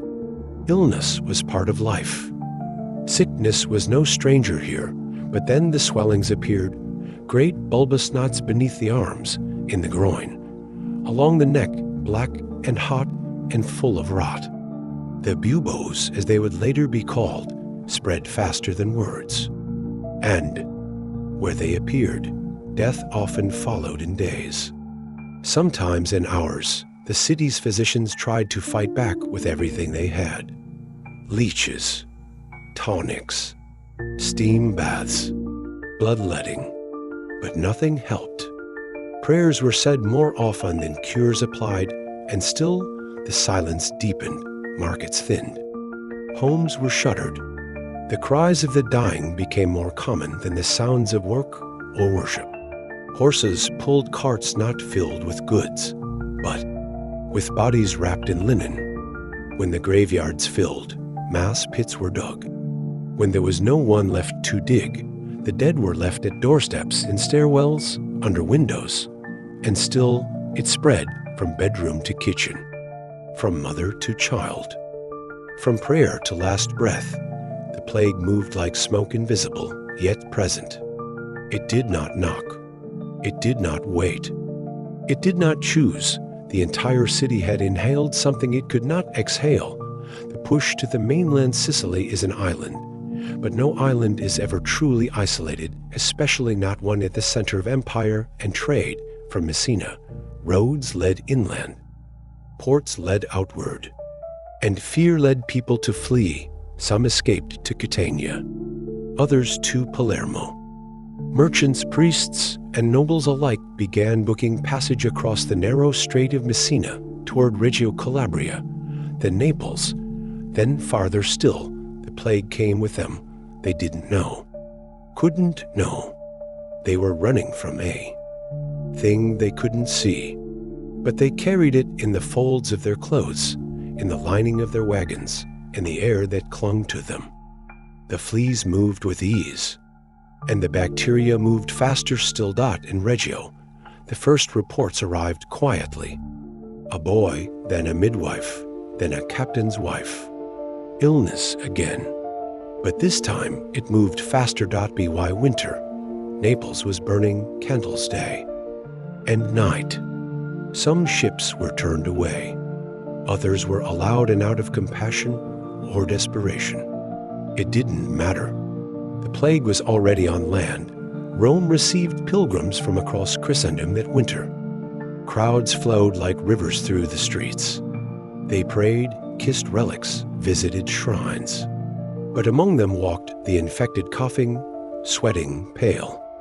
Every breath, a whisper of death passed between strangers. In Florence, the first cases were hidden from the public. But word always finds a way. When the city understood what was happening, it tried to shut its gates, but Florence was already breathing what Messina had breathed weeks before. The disease had no master, no center. It moved where the roads allowed. It rode on fear, and by the time Italy tried to resist, it had already been consumed. The death march begins as winter deepened, so too did the sense of dread. Entire villages emptied overnight. Not from death, not yet, but from flight. People ran. They left cities and towns in wagons and on foot. Some packed everything they had. Others carried only their children and hope. They did not know where safety lay, only that it was elsewhere. But safety was an illusion. The plague walked beside them. It sat with them by firelight, slept with them in barns, bit them as they knelt in prayer. The very act of fleeing became the plague's great advantage. It moved faster than before. With every person who fled, another family, another village, another region was exposed. No city could prepare because the disease didn't wait for invitations. It traveled with desperation. Some towns tried to seal their gates. Others posted guards. But how do you stop something without a face? In many places, fear turned to violence. Strangers were blamed. Foreigners were attacked. Rumors bloomed like poison that wells had been tainted, that certain people had summoned the disease with sin or sorcery. Suspicion became policy. Hatred became reaction, but none of it mattered. The disease didn't care for borders or language or belief. It moved like time itself forward, unstoppable, unseen. By the time spring arrived, it had reached Milan, Venice, Bologna, Pisa, Siena. Verona, Italy was no longer a land of light and beauty. It had become a corridor of mourning, and it all began with 12 galleys slipping into a quiet Sicilian port. Messina had been a city of trade, of voices, of faith, and for a moment it had believed it could turn death away at the gates, but death had not waited at the gates. It had walked in quietly, invisibly through the very things that made the city strong. Its trade, its people, its movement. The 12 ships that came to Messina did not bring war. They brought something colder, something that did not shout, that did not ask, that simply arrived, and from that harbor, the Black Death began its march, not just through cities, but through history. Chapter 10. Rome, Florence, and the fire within. Florence had once stood like a jewel in the crown of Italy, a city where the streets hummed with trade and laughter, where marble facades reflected the sunlight like the skin of a living organism. Its churches rang with music.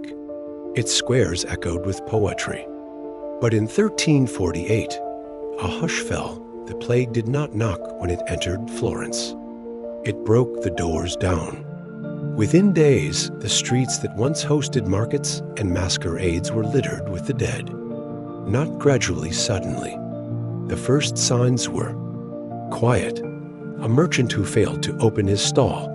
A servant who didn't return from the well. Then, families disappeared within a night. Entire neighborhoods fell into stillness. What made Florence's fall so cruel was its beauty. Pain twisted itself around stained glass windows. Bodies piled beneath frescoed walls.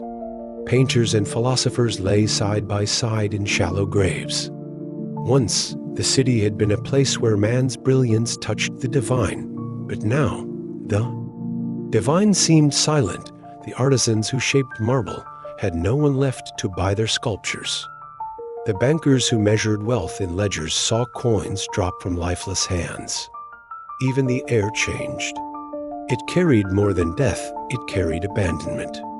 Those who fled did so in silence, hoping the hills might shield them. But the wind followed. The rats followed. And no elevation could protect what had already been seeded. When the doors of Florence shut against itself, the city began to decay from within. Some tried to hold on to routine lighting candles, baking bread, but there were no neighbors left to share it with. Laughter vanished from courtyards. Children's toys lay untouched in dust-thickened corners. Florence collapsed not in fire, but in stillness. A stillness that rang louder than any bell. Rome's sanctuaries crumble. Rome, the seat of saints and emperors. The eternal city had believed it might endure what others could not. Its basilicas rose like stone prayers, its holy relics, lined in gold and glass. For centuries, Rome had been the city people turned toward in crisis. But now, it turned in on itself. 81st, pilgrims still came. They limped and staggered through the gates, some half sick already, others hoping that closeness to the divine might be their salvation. They lit candles in the chapels of St. Peter's. They whispered confessions into tired ears. But the smoke from the candles could not cleanse the air. Priests tried to carry on. They moved from deathbed to deathbed with prayers clutched like armor. But even among the sacred, immunity was a myth. Monasteries closed their doors. Bells rang, not for mass, but for burial. The catacombs filled faster than the monks could record. Scrolls were left half-copied. Psalms faded into silence, and yet people kept coming. Not for hope, but because they had nowhere else to go. The city groaned beneath their weight. Streets once trodden by popes now saw more biers than processions. Vendors sold herbs they claimed warded off the plague. Some believed. Some didn't. But belief was all they had. Faith, once the mortar that held society together, began to crack. When death passed through the church doors and took even the holiest among them, many stopped praying. Others prayed harder, not for deliverance, but for forgiveness they feared would never come. Rome's grandeur became its own echo chamber. Its wide plazas felt too empty, its fountains too still. Holy water stood untouched. Icons of the Virgin and Christ blurred beneath. Layers of candle soot and dust. In the end, the churches remained, but not as sanctuaries. They became waiting rooms for grief. And Rome, once eternal, found itself brought low not by sword or siege, but by something far more invisible, far more unstoppable. Boccaccio's testament from the decay of Florence rose a voice soft, weary but determined to remember. Giovanni Boccaccio, a man of letters and long walks, watched his world unravel. He could not stop the plague, but he could describe its unraveling. He began to write the Decameron not as an escape, but as a mirror. Through tales told by fictional survivors in a countryside villa, he tried to bottle the chaos of what he had seen. Underneath the stories, one could feel the weight of reality. The silence after a friend stopped answering the door. The dry crunch of wagon wheels pulling the dead. The way time seemed to stretch and collapse. Boccaccio saw things he would never forget. Children left behind because their parents feared touching them. Dogs guarding the bodies of owners long gone. Funerals held with no priest, no mourners. Just a shovel, a pit, and the hurried scrape of soil, and yet he chose not only to write of death. His pages held laughter, love, folly, reminders of what it meant to be human when humanity was at risk of vanishing. He knew the danger of forgetting, that one day the plague would end and people would build again. But they needed to remember. What it cost Dodd in his writing, he didn't preach.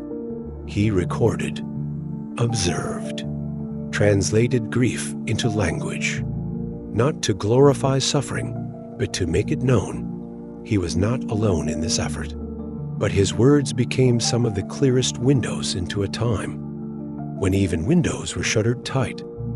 Through him, the world glimpsed the disintegration of order and the thin threads people clung to when nothing else remained. Boccaccio's testament was not a monument. It was a candle small, flickering, that dared to burn in the dark. A reign of panic and isolation. What made the Black Death more than just a tragedy was the way it isolated its victims, not just in death, but in life. In the early days, people reached out, they wept together, shared what little they had. But as the plague deepened, fear replaced compassion. The bonds of love and kinship began to fray. Neighbors stopped knocking. Friends stopped waving. Even family ties unraveled like rotted rope. Mothers abandoned infants. Husbands fled there. Sick wives. Brothers avoided each other's homes, even as cries for help filtered through the walls. It was not hatred, it was survival. A bitter, cold arithmetic of risk and fear. The streets were silent, not just from death, but from loneliness. In cities like Florence and Rome, one could walk an hour without seeing another soul. Doors were marked with chalk. Windows stayed shuttered. Those who dared venture out wore masks of cloth and desperation. It was as if the soul of the city had withdrawn, gone underground. Waiting for a sign it was safe to emerge. In the countryside, isolation took on a different shape. Families locked themselves behind wooden doors and waited. Some made it. Most did not. The plague ruled without crown or court. Its reign was absolute, and in its grip, people became shadows of themselves. Some sang to keep their spirits afloat. Others stopped speaking altogether. When death is everywhere, silence becomes a shield. The most heartbreaking part was not the bodies. It was the distance. The way grief was stretched, diluted, turned inward. There were no funerals, no communal mourning. Just the quiet knowledge that someone was gone, and no one had been there to say goodbye. Love became dangerous. Touch became unthinkable. And in that vacuum, people shrank into themselves, holding their breath not just from illness, but from heartbreak. Chapter 11. The ship that touched every shore. In the warm cradle of the Mediterranean, the sea shimmered as it always had, blue, calm, inviting. But beneath that beauty, a quiet storm was unfolding. The ports of Malta, Tunis, Corsica, and Genoa had long been stations of exchange, where the old world and the new brushed fingertips. Spices, silks, scrolls, and song had moved freely from ship to shore. But now, something else moved with them unseen, unstoppable. Ships arrived, carrying barrels of wine and bolts of wool. But behind their cargo, they also carried rats. And on the rats, fleas. And in the fleas, death. The sailors didn't know it at first. They smiled. They spoke to dock workers. They handed off letters and contracts. But many would never leave. The docks alive. In Malta, the arrival was quiet. A single ship, low in the water. It had come from Messina, and before that, from further east. The crew looked tired, pale. No one thought to ask why. Within days, the island's markets grew thin with voices. A merchant's wife was found cold in her bed. A baker stopped opening his shop. Then the churches began to toll not for worship, but for mourning. Tunis, bustling and proud, stood little chance. The ships came fast, and with them the sickness. In a city known for its gardens and golden domes, the smell of rot began to settle. Funeral processions became too many to count. At first, they marched with music. Then they marched in silence, Corsica, hugged tightly by forested hills, watched the death arrive with suspicion, but not quickly enough. Villagers near the coast vanished in weeks. Those who lived inland waited in dread for it to climb the hills, and Genoa, rich and vast, welcomed the ships with outstretched arms. Its harbors had always been open, but the arms of commerce became arms of ruin. Rats spilled onto cobbled streets, and within weeks, so did bodies. Cloth dealers, port officials, fishermen, none were spared. In the palaces, the wealthy lit incense and shut their shutters. In the alleys, the poor simply waited. There was no medicine, no mercy across each of these ports. The pattern etched itself with eerie symmetry. A ship arrived. It unloaded. It lingered. Then the sickness bloomed, as if the sea itself had become a mirror, reflecting the same tragedy again and again. A relentless tide in France had watched from across the water, hopeful that distance might offer protection. But hope, in this time, was a brittle thing. And when the Black Death reached Marseille, it shattered completely. Marseille was a city of voices. It had always been loud fishmongers calling out catches, sailors shouting from riggings, children darting between baskets of olives and dates. But in the summer of 1348, that chorus fell silent. A tea began with one ship. As always, just one. The docks received it with little fanfare. A standard merchant vessel. Yet the sailors stumbled as they walked. Their lips were cracked, their skin pale. Within 2 days, half were dead.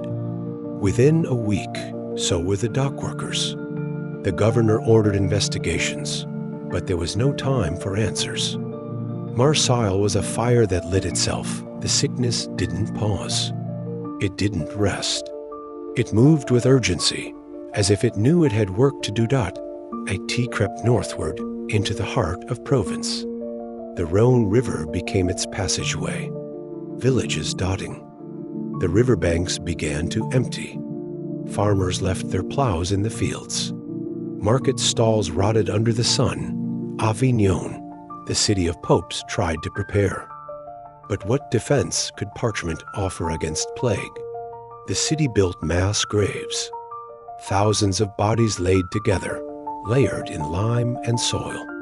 And still they came, France's countryside, once green and singing with harvest, grew still. The birds stopped nesting. The oxen wandered.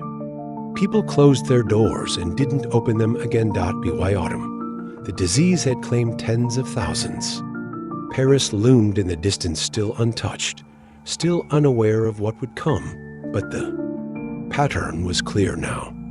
The sea fed the rivers fed the roads, and the roads led straight to the heart of Europe. There was no border wide enough, no wall high enough. What France learned, like every land before it, was that the Black Death did not knock. It simply arrived, the birth of quarantine. As the plague rippled outward, one city chose to do something different. Venice, proud, watchful, wary, had long been a master of survival. Built on water, surrounded by marsh, it had always balanced beauty with caution. And now, caution became its last defense. Venetian officials watched ships approach with narrowed eyes. They knew the stories. They'd heard of Genoa. They'd heard of Marseille. They had no illusions. So they acted. Ships were not allowed to dock freely. Instead, they were told to anchor offshore, not for hours, not for days, but for 40 giorni.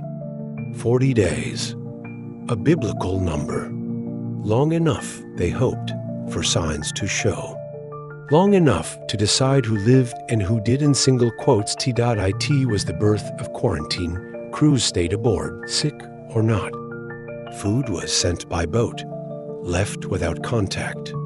And if sickness did appear, the ship was burned. Entire vessels, once full of goods and gold, now became floating pyres. Flames rose above the lagoon. Ash drifted like black snow inside the city. Gondolas replaced hearses. Corpses were moved quietly by oar and prayer. Officials wore masks shaped like birds, stuffed with herbs. It was not medicine. It was ritual. They created an island Lazaretto Vecchio, a place of isolation. The sick were sent there, alone. Some recovered. Most did not, and yet, even with these measures, Venice suffered. The plague found ways through cracks, through kindness, through luck. It only took one breath, one rat, one touch. Still, what Venice started would echo through history. The word quarantine was born not from science, but from desperation. Not from precision, but from fear, and even today, it remains the ferryman of the dead in the end. Venice became known for more than its bridges and art. It became the city of the ferryman each morning as the mist curled low on the water, a soft chant could be heard. Bring out your dead. The gondoliers did not sing it loudly. They whispered it over and over like a lullaby for the dying. They floated from home to home, their boats lined with cloth. At each stop, the dead were placed inside, covered, counted, taken away. There were no funerals, no eulogies, just the quiet sound of water lapping against wood. It first, it was only a few boats, then dozens. By mid-season, it became a fleet. Children began to fear the gondolas. Their curved shadows stretched long in the canals. Their presence meant one thing. Someone nearby had gone cold in the night. The gondoliers themselves became ghost-like. They dressed in dark robes, faces hidden. Some wore the bird-beaked masks. Others wore nothing at all. Their faces were lined with fatigue, their hands cracked from handling death. And yet, they came. Every day, every night. In silence, the chant continued. Bring out your dead. Over time, it became part of the city's rhythm, as normal as the bells of St. Marks as constant as the tides. It was the lullaby of a people trying not to drown. In Venice, the ferryman did not take coins. He took silence. He took sorrow. And with each crossing, the city lost a little more of itself, but it also endured, because even as the plague tried to unmake it, Venice kept rowing. Chapter 12, The Hollowing of Paris. Paris had long been the heart of thought, its beating pulse echoing through the stone walls of the Sorbonne, through candlelit rooms filled with ink and parchment, through whispered Latin beneath vaulted ceilings. The city stood not only as a center of power, but of ideas where logic and belief sat side by side at the dinner table, debating the nature of the world. And now that world was dying. As the plague reached the gates of Paris, the city did not resist. It reasoned. The scholars gathered not in panic, but in pursuit of patterns. What they asked had angered the heavens. For surely this was no earthly cause. Eyes turned skyward, toward Saturn, Jupiter, and Mars, the three great. Bodies had aligned not long before a celestial triangle that many believed now cast sickness down like rain. Astrology stepped into the place where medicine failed. The air was said to be poisoned, corrupted by celestial imbalance. It was not sin, some claimed, but starlight. The doctors trained in logic and Galenic thought found themselves paralyzed. The plague did not follow their models. It killed the young and the old. It ignored the balance of humors. It mocked the leech and the poultice.so. They watched the sky from rooftops and towers, from parchment and prayer. They mapped the heavens, hoping the next alignment would break the curse. Some wrote treatises. Others simply stared dot in the Latin. Quarter, silence replaced argument. Dust settled on books that once stirred minds. Teachers vanished between lectures. Students disappeared between dawns. The sky had always been a place of wonder. But now it became a place of dread, a canvas of blame. And as the stars continued to burn far above, indifferent and unmoved, the minds of Paris could do nothing but wait. Graveyards overflow. The sound of bells once filled Paris calls to mass, to marriage, to feast days. But now they tolled for death, over and over, until even the sound of mourning lost its meaning. The city ran out of room. Cemeteries that had served for centuries were full. The Church of the Innocents, once a sacred resting place, became a field of sorrow. Coffins were stacked 3 for deep.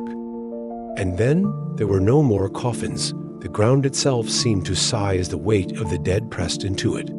Bodies were wrapped in cloth, in blankets, and nothing at all. Some were buried quickly, others not at all. The scent of decay seeped. Into the streets, new pits were dug vast, open trenches where layer upon layer of bodies were placed with lime and haste.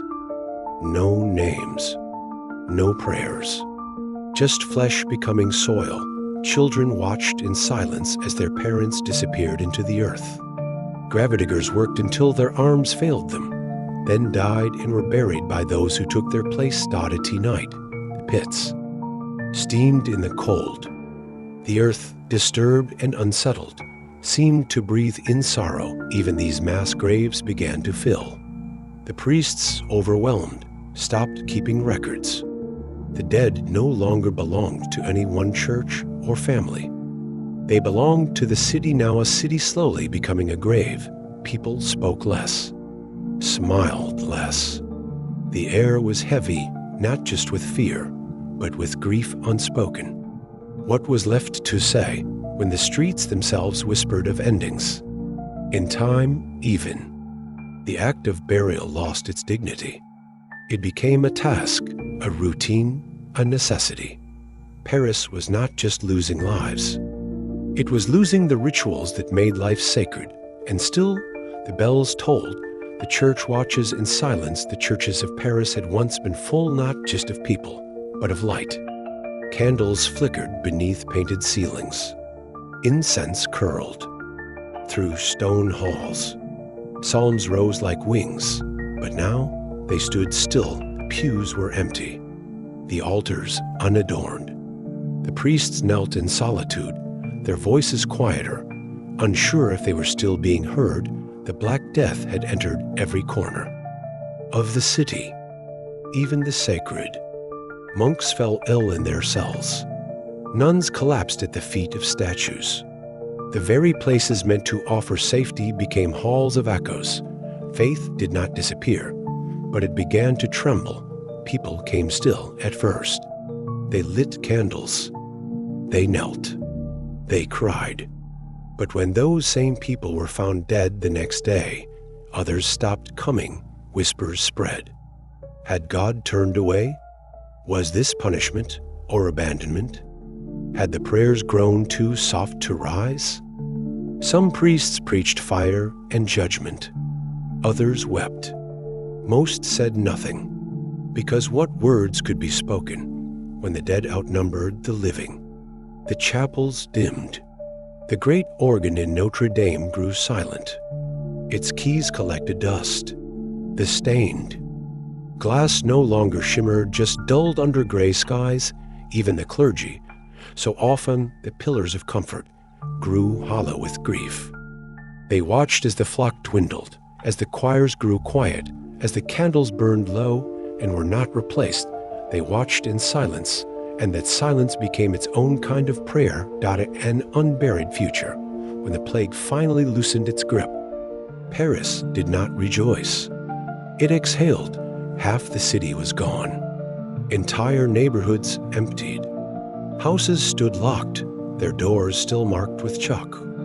The air had cleared, but the memory of it lingered.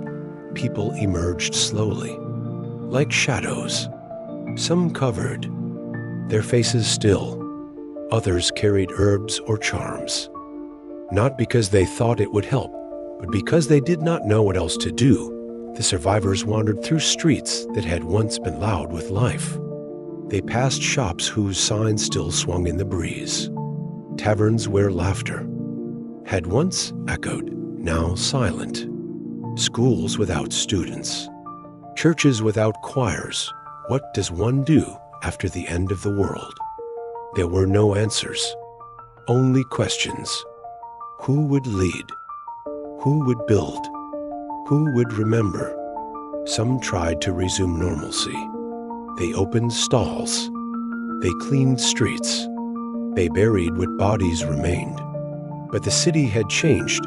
Paris had always been a beacon of light, of knowledge, of faith. Now, it was something else. Not broken, but changed. Children grew up with empty chairs at the table. Widows learned new ways to live. Scholars rewrote their theories. Priests rethought their sermons, and yet the seine still flowed. The sky still shifted, from gray to gold. The pigeons still gathered in the squares. The future had not disappeared. It had simply become quieter, wary, watching Paris would rebuild. Slowly, brick by brick, word by word. But the hollow would remain, not as a wound, but as a memory, a reminder that even the brightest cities can dim. Chapter 13. England's bitter inheritance, from ships of war to ships of death. England's southern coast receives its visitors. Towns fall with startling speed. The sea was calm that morning. A pale mist hugged the horizon, making the Dorset. Coastline looked like it was waiting to be painted soft, still and untouched. But just beyond that veil of gray came sails. Not the proud banners of warships or the noble crests of returning fleets, but something quieter. Merchant vessels, low in the water, heavy with goods. And something else. Something unseen. Weymouth was no stranger to trade. Its port bustled with grain, wine, and wool. Children had often lined the shore to watch the boats glide in, calling to sailors and picking over the odd coin or trinket tossed their way. But on this day in the summer of 1348, the ships that docked brought no celebration. Sailors stumbled. Onto land, fevered and coughing. Some collapsed before even stepping off the gangplanks. Others wandered through the streets in search of food or lodging, trailing behind them a silent enemy. The townsfolk watched in confusion, then fear. Then silence. Because soon, too many were sick to speak. Within weeks, Weymouth was no longer a town, but a shadow. Whole households closed their shutters and never opened them again.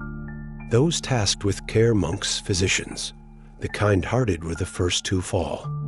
No one was spared. Not the fishmongers, not the priests, not the children who once played.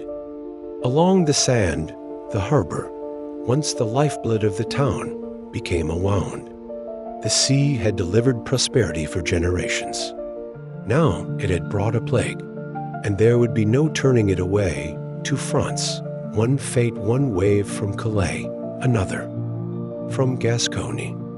Like blades of a scissor, the fronts close around England. England stood at a crossroads, still riding the echoes of victory from early skirmishes in the 100 Years' War. The ports of Calais and Gascony were not just symbols of English strength abroad. They were lifelines. TIs to France, to wine, to grain. And unknowingly, to death, the plague did not wait politely at the border. It rode in on every sack of cloth, every barrel of salt fish, every returning soldier's breath. From Calais too. The southeast, and from Gascony to the southwest, the infection moved with terrifying precision.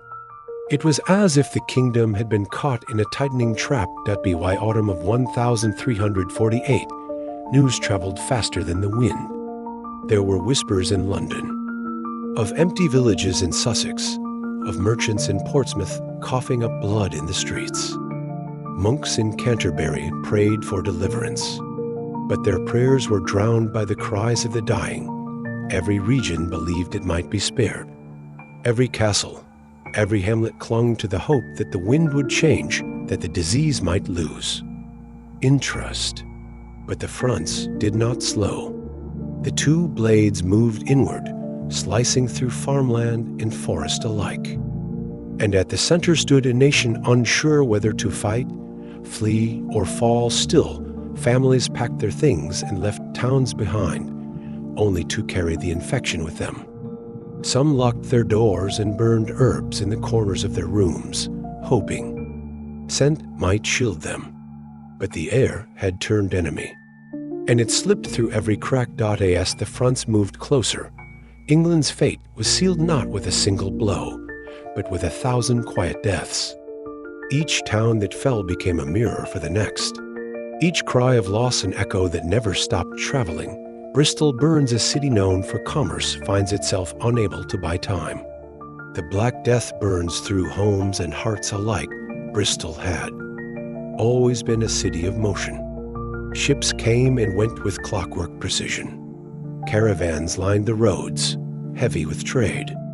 The city's markets bustled with spices from the east, furs from the north, and gossip from every corner of Christendom. It was wealth that gave Bristol its rhythm and its pride, but when the plague arrived, that rhythm shattered. A tea likely came through the docks. A barrel unloaded by a tired sailor, a coin passed from hand to hand. No one noticed the change at first. A cough here, a fever there, but the signs multiplied. The city that had once hummed with energy began to flicker like a candle at the end of its wick. By winter, Bristol was gasping. The streets, once crowded, were hushed. Black flags hung from doors. Entire neighborhoods stood abandoned. The bells of the churches tolled not for the hour, but for the dead. The wealthy tried to flee first. They boarded horses, wagons, anything that might carry them into the countryside. But the plague was not impressed by wealth. It clung to the gold rings on fingers, to silks wrapped around faces. And it followed. Hospitals overflowed. Priests collapsed mid-prayer. Even the city's famed physicians, those with books and charts and years of learning, died beside the patients they tried to save. In desperation, some turned to fire. Homes were burned. Ships were set alight in the harbor. Anything to cleanse. But fire could not kill what was already inside the body. The smoke only added another layer to the grief. By spring, Bristol was no longer a beacon. It was a warning. A city reduced not by war, but by something far more intimate. Grief had settled into its stones, and the wealth it once celebrated meant nothing to the dead. A landscape of ashes, funeral smoke covers the skies. Cities vanish not in fire, but in silence. England's countryside, once dotted with green hills and grazing sheep, turned gray. Not from snow, but from ash. Villages that had stood for centuries fell in weeks. Fields were left untended. Mills stopped turning. The only sound in many towns was the wind moving through empty houses. Death had no pattern. It did not care for age, for station, for prayer. In some villages, only children survived, too young to understand, too weak to bury their own. In others, no one was left at all. Nature began to reclaim what humans had abandoned. Ivy crawled across crumbling chapels. Birds nested in forgotten barns. Smoke rose from every direction, not from battle, but from mourning.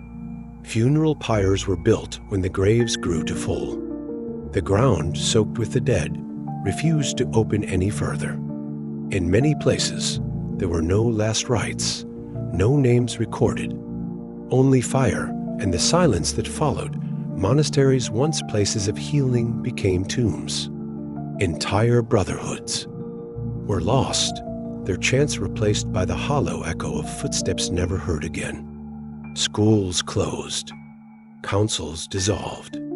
The gears of society froze mid-turn, and yet the sun kept rising. It lit up empty roads and silent fields. It cast long shadows over stone walls that once rang with laughter. England had not been conquered by a foreign army. There were no banners flying in triumph, no new king to swear loyalty to.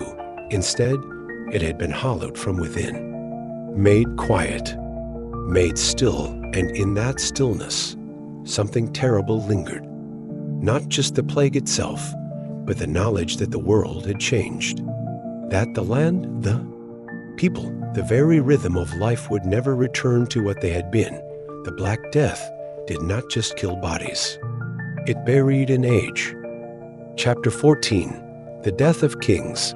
Scoffing at England's suffering, the Scots plan an invasion only to be struck down before a single sword is raised. In the Highlands and Lowlands of Scotland, word traveled fast. Messengers on horseback, wind-blown and breathless, brought news across borders.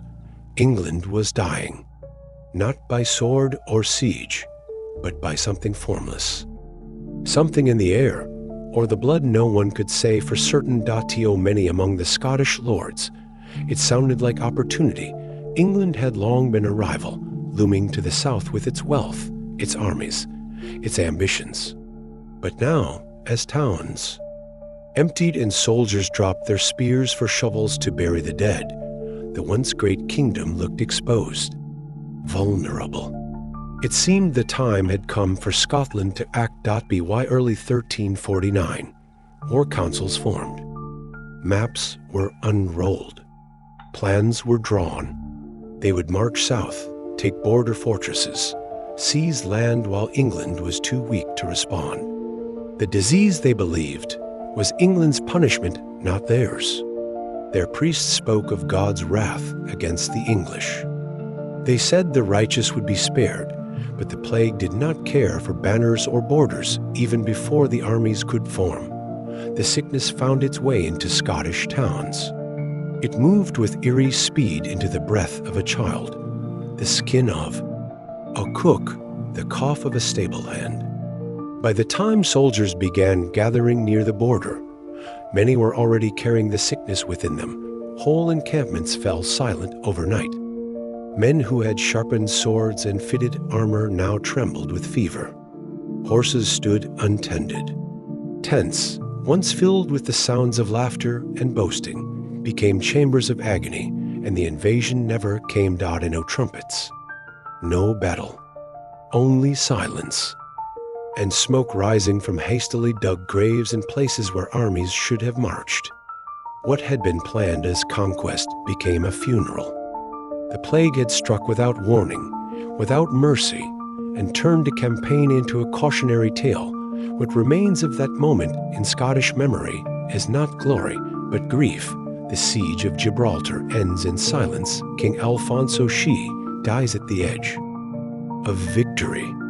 The Reconquista pauses, not for diplomacy, but for death, far to the south. Under the golden light of the Iberian sun, another story was unfolding, one of war, faith, and ambition. In the spring of 1349, the Christian Reconquista had reached the gates of Gibraltar. King Alfonso of Castile, a man known for his determination and pride, stood at the head of a powerful army. The fortress loomed before him, a Moorish stronghold resting on stone and strategy. Alfonso was poised for victory. He had been here before, in battles where prayer mixed with blood, where banners bearing crosses fluttered over scorched earth. To him, this siege was another chapter in a holy mission, one more piece of land to reclaim for Christendom. One more wound to inflict on centuries-old enemies, but the plague had already breached his camp. First came the murmurs. On night fell. Ill, then a servant, then a general. Within days, the disease spread like fire beneath the surface, unseen, but deadly. Men collapsed in the dust. Some were burned before they had even died. In desperate attempts to stop the spread, Alfonso tried to continue the siege. He ordered reinforcements. He held court from a distance. He prayed. But no strategy could stop what was already inside his ranks and inside his own body. He died just outside the walls of Gibraltar, surrounded not by cheering soldiers, but by silence. The siege, once destined for triumph, dissolved. There was no final charge, no treaty signed, only tents left behind in the wind, and soldiers too weak to carry swords. Gibraltar would remain unconquered for now. And the Reconquista, a war shaped by faith and fire, was stopped not by diplomacy, but by something too small to see and too vast to escape. A king had fallen.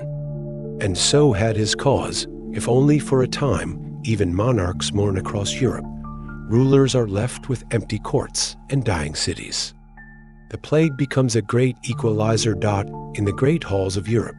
Beneath stained glass and vaulted stone, monarchs paced in silence. They had been raised to command, to govern with certainty and ceremony. But now, their worlds trembled.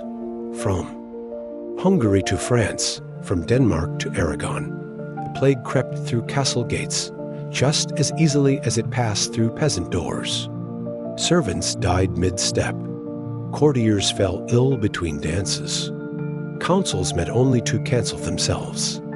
And rulers found themselves not just powerless, but alone. King Philip VI of France, a ruler long at war, now fought an enemy he could not name. In Paris, the streets overflowed with the dead. Hospitals, already bursting, turned people away. The Louvre, a seat of authority, became a place of dread. Even the royal gardens smelled of smoke and sickness. In Norway, young King Haakon faced his kingdom's collapse as villages vanished. In Bohemia, Emperor Charles foreclosed his cities and issued decrees, none of which could stop the invisible tide. And in Avignon, where popes once walked with regal grace, even the papal court reeled under the weight of loss. Cardinals, bishops, scribes all fell like autumn leaves. Many kings wept in private. They watched as advisors trusted for decades died in hours. They stood by their wives' bedsides, praying, helpless. Some wrote letters filled with sorrow. Some gave up governance entirely, retreating into monasteries or madness. They had been taught that crowns were shields, that nobility brought distance from death. But the plague proved otherwise. There were no safe rooms, no royal exemptions. In this new world, grief sat on every throne. The crown and the corpse history records their names, but the plague makes them dust like all others. The chroniclers, those keepers of parchment and ink, tried their best to capture the age. They wrote of kings and queens, of generals and popes. They recorded dates and battles, treaties and heirs, but many of their pages were left blank. Because death had no time for documentation, for every monarch who died with fanfare, dozens more passed quietly. Their names, once echoed through courts, were buried under layers of ash and time. Some thrones sat empty for years. Some dynasties ended without notice. In England, King Edward III mourned deeply. His daughter Joan, betrothed to the heir of Castile, had died far from home in Bordeaux, surrounded by strangers. He never saw her body. Her tomb was marked with sorrow, but not with certainty. In Sicily, Queen Elizabeth tried to govern through fear. In Naples, King Robert's successors crumbled under chaos. And in Aragon, The plague tore through royal households so fast that succession became confusion. Who had lived? Who was left? Yet the wheels of time turned on, courts were rebuilt. Thrones were refilled. But something had changed. The plague had left behind more than graves. It had carved out into the idea of divine rule. If even kings could not be saved, then what did crowns really mean? Historians would remember the names: Alfonso, Edward, Philip, Charles. But the earth remembered something else: the feel of footsteps disappearing. One by one, dot and no crown, however gilded, could outshine the silence left behind. Dot in the end. The plague was not just a killer of people. It was a killer of certainty. It reminded the world that all are dust, even those born with gold on their heads, and as bells tolled from broken towers and thrones sat draped in mourning cloth, the kingdoms of Europe learned the bitter truth. The plague bowed to no one. Chapter 15. The blame game begins. Rumors swirl. The plague, some say, is the work of hidden hands. Fear turns to rage, and rage becomes murder. As the plague swept across Europe, it left not only death in its path, but a void of understanding. The air seemed cursed, the water untrustworthy. Priests could not explain it. Doctors could not stop it. And in that terrifying silence, a question took root. Who is doing this to us? People searched for patterns. They stared at the stars, studied the winds, blamed the sins of others. But one rumor grew louder than the rest, whispered first in market stalls, then shouted from pulpits. The wells had been poisoned. He started with the way the plague moved. Town after town, the sickness arrived without warning. A place would be fine one day and drowning in death the next. To those who lived through it, it felt deliberate, like someone had planned it, and so suspicion grew. Travelers were watched. Foreigners feared. But it was the wells that captured the imagination of fear. They were everywhere, in every village, in every courtyard. And once someone said they'd seen strange powders dropped into one, the fear turned into certainty soon. Stories spread that the plague was not natural, that it had been placed in the water by hidden hands, that people were being murdered, not merely dying. Wells were locked. Guards were posted. If someone was seen walking near one at night, they might not return home again. Across towns, confessions were forced not with truth, but with torture. People said what they had to say to make the pain stop. And every false confession made the myth grow. Communities turned against themselves. Suspicion leapt from stranger to neighbor, from rumor to rage. Wells were no longer sources of life. They had become symbols of death and the true killer. Invisible, unstoppable, continued to spread while the blame fell on the innocent. The Jewish pogroms in city after city. Jewish communities are torn apart. Fire becomes judgment, and torture becomes truth. The myth needed a face. And across Europe, in cities both large and small, the rage found its target. Jewish communities had lived for centuries in the shadows of Christian kingdoms, often separated, sometimes protected, but never fully accepted. They were bankers, scholars, traders. They kept to their faith, their rituals, their quiet resilience. And in the time of the plague, the difference became a mark. People noticed that in some towns, fewer Jews had died not because they were immune, but because many lived in tight, closed quarters and practiced strict cleanliness. But fear does not welcome facts. And soon, whispers grew into accusations. They did not die because they poisoned the rest. The pogroms began like storms, sudden and unstoppable. In Basel, over 1,000 Jews were forced into a wooden structure and burned alive. The city then passed a law forbidding Jewish settlement for 200 years. In Strasbourg, the city's entire Jewish community was rounded up. Children were torn from their parents. Homes were looted. And in the town square, as the townspeople watched in silence or approval, the Jews were burned. This was not just a single act of violence. It was a movement sweeping across Europe like a second plague. From Germany to Switzerland, from Austria to Spain, the pattern repeated.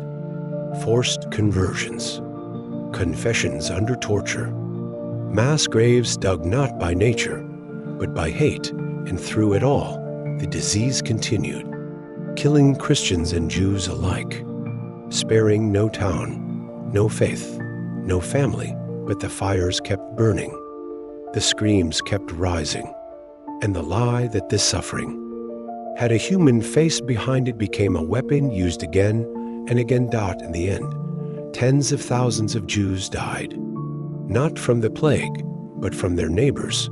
History would remember the Black Death for its sickness. But it also bore witness to something deeper, the sickness of the human heart. When fear becomes fury, the papal plea Pope Clement VI speaks against the violence, but his voice is lost in the storm.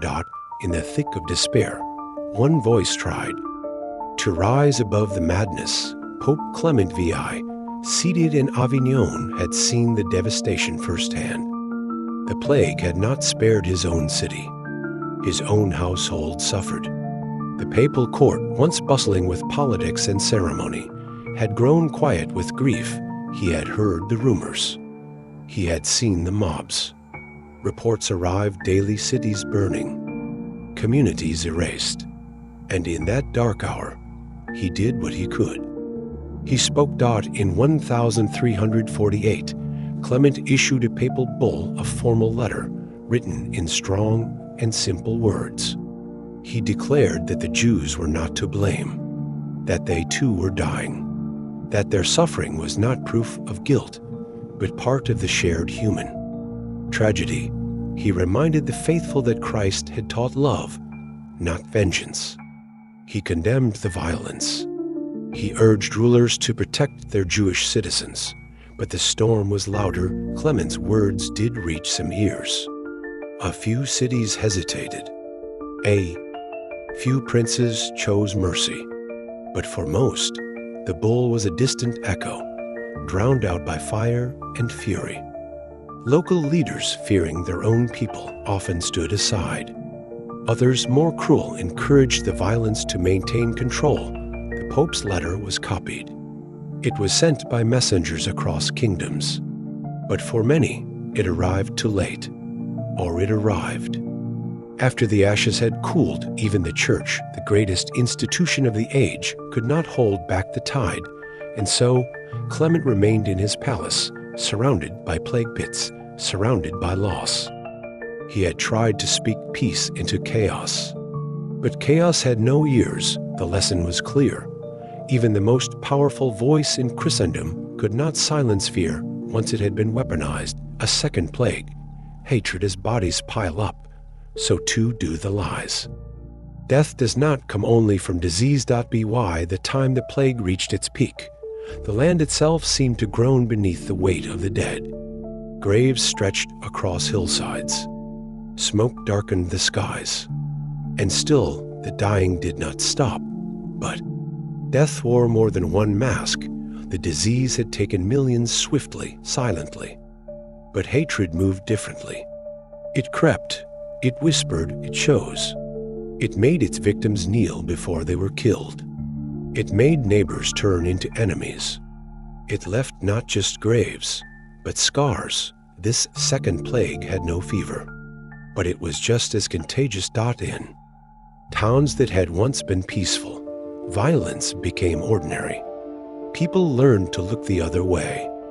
Children grew up watching fires burn in the center of their villages, not from lightning, but from human hands. Entire cultures were silenced, libraries destroyed, names forgotten. The Jewish people, already scattered, became even more broken. Those who survived fled to new lands, carrying with them the weight of memory. And as the real plague faded, as the years passed and the fields began to green again, the hatred did not vanish. It had been planted too deeply. It had taken root in laws, in stories, in the unspoken silence between people. The Black Death left behind more than bodies. It left behind a lesson, one that many would forget, and many would repeat, that in times of fear, the truth is often the first to die. And when justice fails, blame becomes its replacement. The world had survived the plague. But it had also changed, and some wounds, unlike the boils of the sick, would never fully heal. Chapter 16. Doctors in masks, prayers in blood, leather, crystal lenses, and a beaked mask, the strange uniform of survival. But their presence is as much omen as aid dates. The world collapsed around the living. A new figure began to appear in the streets, not a priest, not a soldier, but something else entirely. Wrapped in long, dark robes and stiff leather gloves, they moved slowly, deliberately. Their face was hidden behind a long, curved mask, shaped like the beak of a bird. And wherever they walked, the crowds parted not out of respect, but out of fear. These were the plague doctors. At first glance, they seemed almost theatrical. But their costumes were not worn for spectacle. Each piece was a shield from death, from disease, from the stench of the dying. The beaked mask was packed with herbs, flowers, and vinegar-soaked cloth.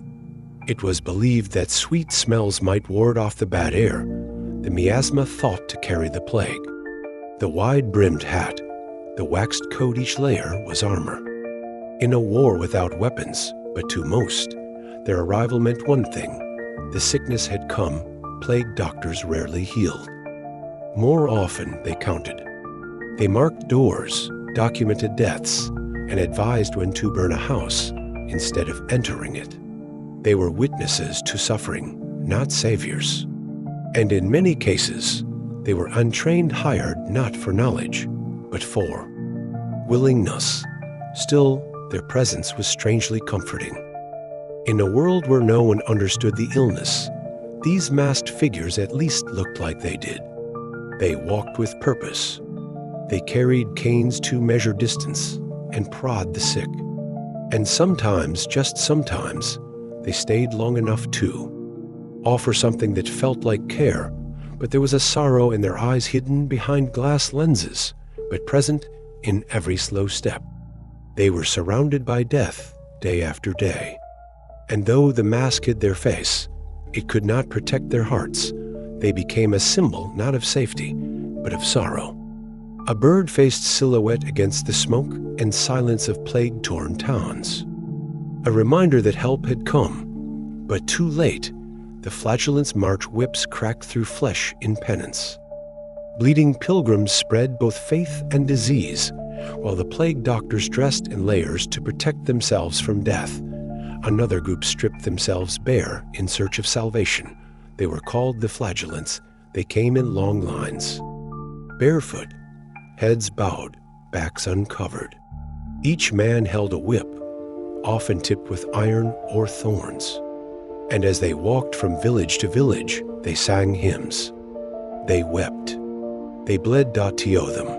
The plague was a punishment sent by God for the sins of humanity. And so they sought to take that punishment upon themselves. They believed that by beating their own bodies, they could cleanse the world. Every lash was a prayer. Every drop of blood an offering. People watched in silence as they passed. Some joined them. Some knelt and wept. In a time of despair, their suffering looked like hope, like meaning. The flagellants held public rituals, massive gatherings in marketplaces, outside churches, even in the streets of cities already reeling from death. Their ceremonies were solemn, brutal. They sang of judgment. They spoke of divine wrath. And with each crack of the whip, they seemed to draw the eyes of heaven, but their path was not only spiritual. It was also dangerous. They rejected priests, ignored bishops, and followed no law but their own. As they moved from town to town, they carried not just their message, but the disease. Close contact, open wounds, shared lodging. Their mission of mercy became another highway for the plague. Still, they marched. They were both mourners and messengers, delivering a sermon of suffering wherever they went. To many, they were martyrs. To others, they were fanatics. But above all, they were human, broken, bleeding, desperate to believe that pain could mean something. They disappeared almost as quickly as they rose. Condemned by the church, forbidden by kings, forgotten by many, but in the darkest hours of the plague, their footprints marked every road. And their cries still echo somewhere. Beneath the silence, the church, divided as self-styled martyrs, roam the roads. The church loses control of its faithful. For centuries, the church had stood as Europe's guiding star. In birth, in marriage, in death, it was there.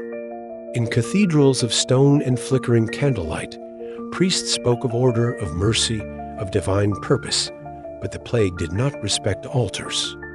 It entered the houses of worship, just as it entered homes. And slowly, the foundation began to crack. People turned to the church for answers and found only funerals. They prayed for protection and saw their children die. Priests fell sick. Bishops fled. Even the holiest relics seemed powerless. In many towns, the bells that once marked sacred time now tolled endlessly for the dead. Into this void stepped voices the church had not called the flagellants. Street prophets, wandering mystics. They claimed visions. They blamed corruption. They promised cures and cried warnings in the name of God. And the people listened not because they trusted them, but because they no longer knew who to trust. The church responded with fear. Pope Clement VI condemned the flagellants. Local clergy banned their gatherings, but enforcement was patchy. Some towns welcomed the marchers. Others turned them away. Some priests joined. Others hid. Unity began to crumble. Old questions returned. Why would God allow this? Is the church truly his voice? Has sin made us unworthy, or has power made the church blind? Scholars debated quietly. Peasants asked loudly. And everywhere, the faithful wondered in silence. The Black Death did not destroy the church, but it wounded it. Deeply.it broke the illusion that faith alone could shield the world. It showed that even the most sacred institutions could falter. And in the years that followed, the crack would widen into reformation, into revolution. But for now, it was simply sorrow. A sorrow made worse by the silence of those once trusted to speak for the divine. Science stumbles forward even in failure. Medicine inches toward reform. Plague doctors begin to question the world around them. Amid the ashes, something else began. To stir slow, quiet. Unsure.it was not progress. Not yet. But it was the beginning of a question. What if the old answers are wrong? The plague had shattered trust in traditional medicine. Bleeding didn't work. Burning incense didn't work. Astrology failed. Magic failed. The universities had been silent, their learned men buried alongside the poor, and yet the plague doctors kept writing. They recorded what they saw, symptoms, patterns, timelines. They drew maps of infection. They noticed which cities were hit first, how the disease moved with ships, how it clung to crowded quarters. They did not know about bacteria or fleas or rats. But they began to understand something else, that disease followed movement, that it had structure, that maybe it could be tracked. Some doctors started to quarantine the sick, not just to isolate them, but to protect the healthy. Some began to question the humor's theory. Some wrote treatises suggesting that cleanliness, not just prayer, might matter. These were small things, imperfect, often ignored, but they mattered because in a world of superstition and sorrow, A few minds had. Chosen observation. They had looked past fear and tried to see clearly. And though they did not stop the plague, they planted seeds that would later grow into public health, into anatomy, into modern science. The masked doctors, with their strange outfits and somber tasks, became unlikely pioneers. Not heroes, not saints, but observers of truth in a time of madness. Their failures were many. Their understanding was incomplete. But they stood in the ruins, and they took notes, and from those notes, a new chapter would one day begin. Chapter 17. Cities that bricked their doors. In a cold, calculated move, families showing symptoms are sealed inside their homes. Cruel, yes, but strangely effective. In the year 1349, as the Black Death pressed deeper into the heart of Europe, the city of Milan stood like a quiet island in a sea of chaos. Where other cities saw death pour in like floodwater, Milan stayed eerily intact. Its streets were not silent from mourning, but from something colder. Strategy. It began with a choice. The moment symptoms appeared in a household, a fever, a swelling, a cough that sounded too deep, city officials took action. Not with medicine, not with prayer, but with bricks. The doorways were sealed. Families, the sick and the healthy alike, were locked inside their homes. The windows shuttered, the exits closed. The disease would die with them. To outsiders, it seemed monstrous. Parents trapped with coughing children. Sisters holding brothers, knowing neither would leave. No exceptions. No rescue. Just silence, stone, and time. But the plague, which had ravaged cities like Florence and Venice, moved around Milan like a river split by stone. Few died in the streets because few left their homes. Few homes emptied because few were allowed to flee. The policy was brutal, but it worked. There were whispers of mercy. Some say food was left nearby. Others say priests stood outside and spoke prayers through the walls. But there was no comfort for the trapped. Only a slow, dark waiting, and yet as weeks passed, the city stood. While elsewhere bells tolled endlessly, in Milan they rang only sometimes. While grave diggers labored day and night in other cities, Milan's cemeteries remained mostly quiet. The price was unimaginable. But the city, in its silence, had chosen to survive. Poland's quiet escape through distance, discipline, and luck. Poland suffers less than her neighbors. Borders close, and rumors whisper of cats saving lives. To the east, past the smoke-stained fields of Germany and the sorrowful bells of Hungary, the plague came up against something unexpected. Poland. In the chaos of the 14th century, Poland was a kingdom of forests, rivers, and scattered towns. Its roads were fewer, its connections to major trade routes more fragile. But in this moment, a moment of invisible terror, that fragility became a shield. No one knows exactly why the Black Death spared much of Poland. Historians would later argue over the causes: geography, climate, timing, luck. But in the towns and villages of the Polish kingdom, the people simply noticed what didn't happen. There were no mass graves, no walls streaked with blood. No, entire districts burned down to contain infection. The disease came, but only in whispers. Some say the king acted quickly, that borders were closed, that travelers were turned away, that watchmen were posted at every crossing. Others believe it was cultural, that Poland's towns had better hygiene or fewer rats, that their houses were built differently, that the people avoided close contact, and there was another rumor, soft, strange, passed between mothers and children, that cats had saved them. Elsewhere in Europe, cats were killed en masse, blamed for the plague. But in Poland, many remained, and the cats hunted the rats. and the rats, many believe, had carried the fleas. So the disease, cut off from its quiet messengers, never bloomed. There was no miracle. But there was distance, discipline, silence, and in that silence, Poland endured not untouched, but less broken. It stood not because it fought the plague, but because it kept it outside. Quarantine becomes doctrine from desperation. A new doctrine of containment is born. The idea of controlled isolation begins to spread faster than the plague.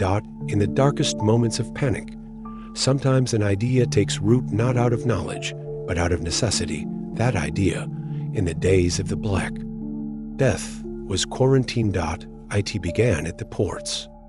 Places like Venice and Dubrovnik, where ships arrived from across the sea, started holding vessels offshore. At first, for 10 days. Then 20. Then 40. 40 giorni, 40 days. That number, a blend of faith and fear, became policy. If a ship was suspected of carrying the plague, it would wait. No one could come ashore. No one could unload goods. The passengers were fed through ropes and baskets. The crew stared at land they could not touch, and sometimes the waiting saved lives. Other cities followed. Inns posted signs refusing guests. Whole neighborhoods were cut off with guards posted at crossroads. Markets were suspended. Even letters were sometimes burned before being opened. The word quarantine did not yet carry the weight it would one day have. But the idea that distance might save you was born here. Among the ashes. It was a strange kind of progress, born not from understanding, but from fear. A doctrine without science, but with structure, and as cities began to rebuild in the years that followed, quarantine stayed. Not just as a reaction, but as a rule. As a system, they still did not know what caused the plague, but they had found a way to slow it. In the absence of knowledge, they had built walls. And those walls, however imperfect, held. A continent learns to fear contact. Hugs, handshakes, even proximity, all become threats. Society reshapes itself around the idea of distance. In a world before the Black Death, closeness was life. Markets thrived in crowded squares. Families shared beds to stay warm. Churches packed the faithful into wooden pews. Illness came and went, but never challenged the way people touched and gathered. The plague changed that. Now, every touch felt dangerous. Every breath from a stranger seemed thick with risk. Hugs disappeared. Handshakes grew fewer. Lovers turned their faces away when they spoke. Mothers hesitated before kissing their children goodnight. In cities, the signs were everywhere. Door handles were wrapped in cloth. Coins were washed in vinegar. Shopkeepers passed goods at arm's length. If someone coughed in public, people stepped back. Eyes widened. Conversations stopped. Even funerals became distant. Coffins were lowered without ceremony. Friends mourned from afar. Priests muttered prayers behind masks of linen soaked in herbs. The plague had taken more than lives. It had stolen intimacy. Some tried to keep the old ways alive. They embraced out of defiance. They walked hand in hand, whispering that love was stronger than death. But most adapted. They changed not because they wanted to, but because they were afraid, and fear is a powerful architect. Walls were not just built from stone. They were built from glances, from hesitation, from habits that formed in the quiet between heartbeats. The continent did not become cold overnight. But it did grow cautious, and when the plague finally faded, when the last fires burned low, and the cemeteries stopped growing, something lingered in the way people looked at each other, a memory of space. A caution in closeness they had learned, at great cost, that death could travel on breath. And in that lesson, a new world began to take shape, not cruel, not kind. Just be careful. Chapter 18. A girl named Ripei, a once bustling mountain village, goes dark. A year later, rescuers arrive to find only emptiness and a child high in the folds of the mountains, where clouds slip through pine branches and morning mist hung. Low like a breath unspoken, there once stood a village, small but sturdy, built from stone and timber, a place of seasons and songs where generations lived close to the earth and even closer to one another. In a roads connected it to the world. Just trails winding, narrow, and easily forgotten when the snow came before the plague. It had flourished in its own quiet way. Shepherds led flocks across green slopes. Women baked dark bread from coarse grains.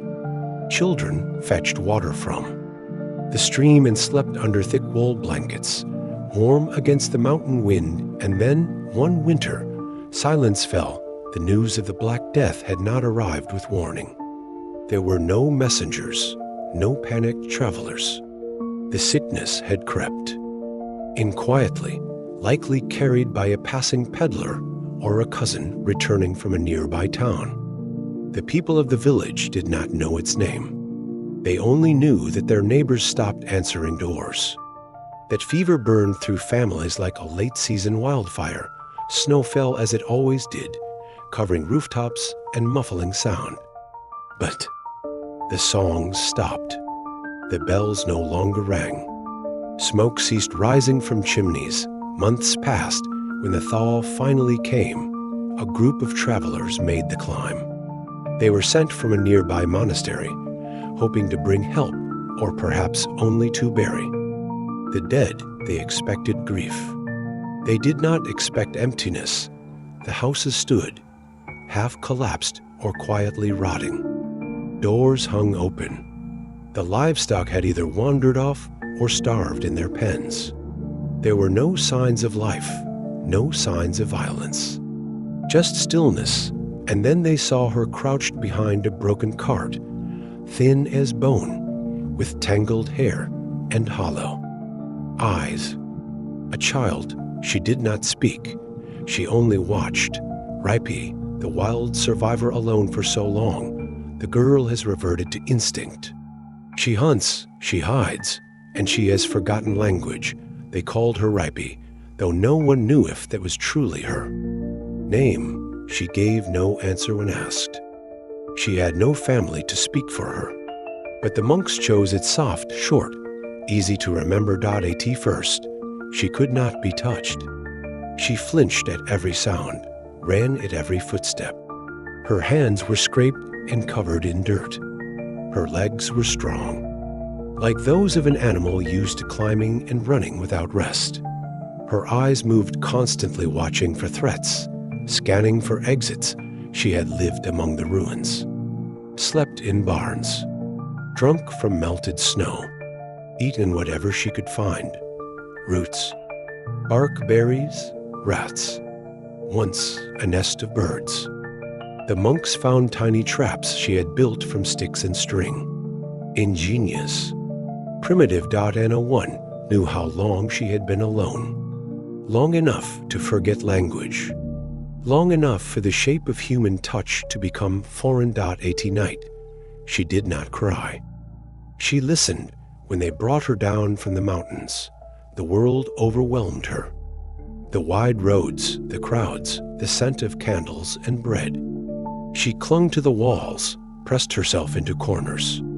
She didn't speak, but she made sounds, clicks, hums, sharp inhalations. Communicating in rhythm, not meaning. She had survived. Not by reason, but by instinct, and in doing so, she had stepped outside the world of people. She did not smile. She did not understand the words they offered, but she breathed. She watched. And somehow, against every odd, she had lived the animal. Within her story forces us to ask, what happens to the human spirit when it is left completely alone? There is something in us deep, old, that remembers the forest, the cave, the hunt. We build cities, we write poems, we sing. But when stripped of others, of voices and mirrors and shared understanding, the shape of that memory returns, Ripei, became a question the monks could not answer. What makes a person human? Is it speech? Memory? Connection? She had none of these, and yet she had something else, an intelligence that worked in silence, a will that did not need names, an ability to find food, to avoid danger, to stay alive when every other soul in her village had slipped into the dark. Children were supposed to need others to learn from touch and talk and comfort. But Ripei had survived by becoming something older, something between girl and ghost. Her body had kept growing. Her spirit had turned inward, folding itself into something tight and small, hidden behind eyes that never stopped scanning. The monks tried to help. They brought her soft clothes, a wooden doll, warm stew. She sat by the fire, unmoving. They spoke to her in the gentlest tones. They gave her new words. None stayed. She did not fight. But she did not follow. She existed on the edge of the room. Like a deer that has wandered into a chapel and cannot decide whether to flee or freeze. In time, she learned to sit at meals, to wear shoes, to respond to the sound of her name. But something had shifted in her, something deep. A line crossed, a part of the mind that had adapted too fully to silence, and though her body was young, her eyes told another story of nights, spent alone in the cold, of hunger that could not be named, of time without company or meaning. The plague had taken her family, but solitude had taken something else, memory without meaning. Ripei cannot describe what happened. She remembers no names. She is a ghost from a world that no longer exists. As months passed, Ripei changed. Her hair was cut. Her face grew fuller. She learned to walk in markets without shrinking from every noise. People began to call her, blessed, a sign, perhaps, that life could return. But she did not remember when shown pictures of herbs, animals, tools she could point. But when asked about her mother, her father, her home, she simply looked away. The village had vanished, and so had the part of her that held names. She could not explain what happened. She could not say when she last heard a voice, whether her parents died first or last, whether she buried anyone, whether she even cried. All she remembered was hunger, cold, the sound of wind, the scent of wet wood. She was not full of sorrow. She was empty of it. Grief needs memory, and memory, it seemed, had let go of her. Those who met her in the years that followed said she was gentle, quiet, kind, but always distant. A girl who listened more than she spoke, who looked at the stars as if searching for something not quite. There, she grew into a woman. She stayed near the monastery, never married. She tended to herbs, to bees. She knew the rhythms of nature better than she knew people. She died quietly many years later. Her grave was marked with a name that may not have been hers. Ripe, a .no1 remembered the village. No map recorded it. Only stories passed down by the monks of a child found in the ruins of silence, a child who could not tell her story, but whose existence was the story, a reminder that the plague did not only destroy bodies, it erased whole, lives not just from the earth, but from memory, and sometimes the last witness survives. But I cannot speak. Chapter 19. The weight of what was lost. The physical damage is vast. Fields lie fallow, villages abandoned. Bells toll for no one. The plague did not leave with fanfare. It faded like a shadow at dusk, slowly, quietly, without ceremony. But it left behind something louder than death, silence across Europe. Fields once golden with grain stood bare. No hands remained to sow, no beasts to pull the plow. Seasons passed without harvest. Weeds crept where wheat once grew. Barns stood empty. their doors swinging loose in the wind. Fences fell without repair. Roads washed out and were never fixed. Forests reclaimed pasture. Nature was not cruel, only patient. Villages vanished, not burned. Not buried, just missing. Entire communities erased by absence. Roofs caved in, wells dried, chimneys cold. In many places, no one returned. In others, only a handful did enough to remember the laughter that once echoed there, but not enough to bring it back, and the churches, the heart of every town, once filled with incense and prayer, now echoed with nothing but the hollow tap of mice across stone floors. Bells hung still in their towers, too heavy for the few that remained to ring. Pews collected dust. Altars dimmed. The doors, once open from dawn to dusk, were locked or left swinging. Some chapels were turned into morgues. Some were simply abandoned. The priests had died like everyone else. There was no final hymn, only a long, still pause, as if the land itself had forgotten how to speak. The plague had ended. But the world it killed had not yet begun again. The rise of labor with so many gone, the living become valuable. Peasants can now bargain. Serfdom begins to fracture. Among the ruins, something unexpected began to grow. Opportunity. Before the plague, peasants were bound to lords, to land, to lives not their own. They toiled from dawn to dark for scraps, bound by custom, crushed by tax, held low by law. Their work made the world turn, but their names were seldom remembered. Then half of them were gone. Suddenly, there were more fields than hands to till them, more homes than people to fill them. Crops needed planting, sheep needed tending, roads needed repair. And the living, the few who remained, found themselves in high demand. Lords called for workers. Towns offered wages. Nobles begged for tenants, and, for the first time in generations, the peasants had something powerful. Choice. They left the land that held them. They asked for coin instead of grain. They bargained. They walked away. Some even refused to kneel. In England, the statute of laborers was past, a desperate attempt by the powerful to freeze wages and tie people back to the soil. But it was like trying to hold wind with open hands. The world had shifted. Serfdom. Cracked in France, in Italy, in Germany, everywhere, the plague had passed. The laboring class rose, not in rebellion, but in necessity. They had seen death, and they no longer feared change. The ruling classes watched in unease, but the old order had thinned with the bodies, and in the space left behind, something new began to rise, not all at once, and not everywhere, but enough to matter. The people had been broken, but not defeated. Women in new roles as male populations vanish. Women step into trades and tasks previously closed to them. The gender order begins to shift. The plague had taken without preference rich and poor, young and old, man and woman. But when the dying stopped, the imbalance became clear. In many towns, the men were gone. Sons, fathers, apprentices, traders.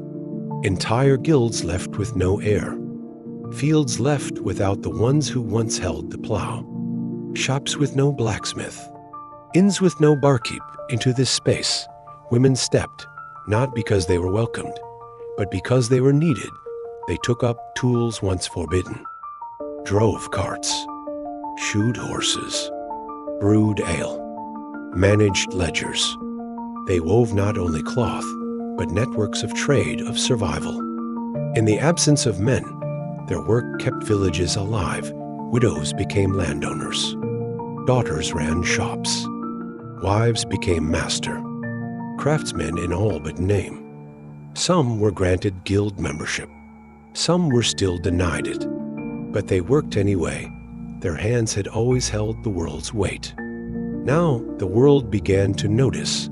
There were whispers, some of praise, some of Fear that the old balance was shifting, that the kitchen had spilled into the marketplace, that a world rebuilt by women might look different. IT would not be immediate, nor equal, but the cracks had formed, and through those cracks, light came in. The century that followed, laws would be written to push them back. But history would not forget what happened during the plague when women kept the fires lit and stepped into the space death had made. They did not ask permission. They simply did what needed doing. A different kind of power. The survivors are changed, more skeptical of kings, priests, and fate. A new worldview emerges from the rubble. The plague killed not only bodies, but beliefs. For centuries, people had trusted in order, in the crown, in the church, in the cycles of feast and fast, penance and praise. Life was hard, yes, but it made sense. There was a place for everyone and a reason for everything. Then came the plague. It showed no mercy, no pattern. It killed the holy and the wicked, the pious and the profane. It laughed at prayer. It ignored titles. It crushed kings and cart drivers alike. And when it was over, those who remained looked at the world through different eyes. They had buried their children, their priests, their princes. They had survived not because of virtue or power, but by chance. They began to question, why had the church failed? Why had the king hidden? Why had heaven stayed silent? These questions did not yet spark revolt, but they cracked the stone of certainty. In art, faces grew more human, more sorrowful. In poetry, death walked beside the living. In towns, councils grew stronger than courts. Guilds grew bolder. Scholars began asking dangerous questions. Could the world be understood through reason, not just faith? It would be centuries before the Enlightenment. But its roots were planted here in grief, in survival, in the quiet reshaping of thought. People still went to church, still bowed before kings. But the eye had faded. In its place, a watchful eye, a cautious heart, a deeper hunger to know, not just how to live, but why. The survivors of the Black Death had seen the worst. Now they looked to the future with new minds, and slowly, the old world gave way. Chapter 20, The Dance of Death and Rebirth. From paintings to music, death becomes muse. The dance macabre emerges, a dance of skeletons, reminding all of mortality. When the plague loosened its grip, it did not vanish from memory. It lingered not in the body, but in the mind. And in the hands of the artists, it found a new form. Across Europe, murals bloomed on chapel walls and crypts. Paintings, carved wood panels, and illuminated manuscripts all bore a strange new image. The dance macabre, the dance of death. In these works, skeletons led kings, bishops, merchants, and peasants hand in hand through graveyards, across hills, into the unknown. No one was spared, not the rich, not the holy, not the young. Death had danced through the continent, and now the continent danced back somberly. Knowingly, this was not art made to shock. It was art made to remember. Every skeleton smiled with empty sockets. Every nobleman bowed. Every farmer followed. The message was clear, even for those who could not read. Death is the great equalizer. It had visited once. It would return again. Music, too, shifted. Chants became darker. Harmonies turned more hollow, more searching. Laments were sung not only for the dead, but for the lost certainty of life. Bells tolled less for ceremony, more for contemplation. The plague had entered culture like a ghost through a window. Unseen, but deeply felt, artists no longer painted saints with perfect halos. They painted beggars, sorrow, the cold hands of fate. They captured grief not as a moment, but as a condition, something to live with, to carry. And yet, through this macabre mirror, something beautiful happened. Humanity began to see itself more clearly. Fragile, mortal, equal beneath the skin, the Black Death had taken much. But it gave a strange kind of clarity, and art remembered what words could not say. New eyes on the world with old structures shaken, a new curiosity is born. Science stirs. Observation begins to challenge dogma. Before the plague, answers had come. From above, from scripture, from tradition, from the firm voice of those who claimed to speak for heaven. But in the years that followed, a different voice began to whisper. Not loud, not immediate, but steady.it asked, what if we looked? What if we studied, not just accepted? During the plague, the old explanations had failed. Prayers had not saved the cities. Astrology had not predicted the deaths. Humors and leeches had not healed the sick. The world had cracked, and through the cracks, a new kind of thinking seeped in. Some began to wonder if nature followed rules, patterns that could be measured, not merely guessed. Doctors observed symptoms, tracked, spread, wrote records. Philosophers questioned causes. Alchemists peered into plants and metals, not only for gold, but for understanding. It was not yet science as we know it.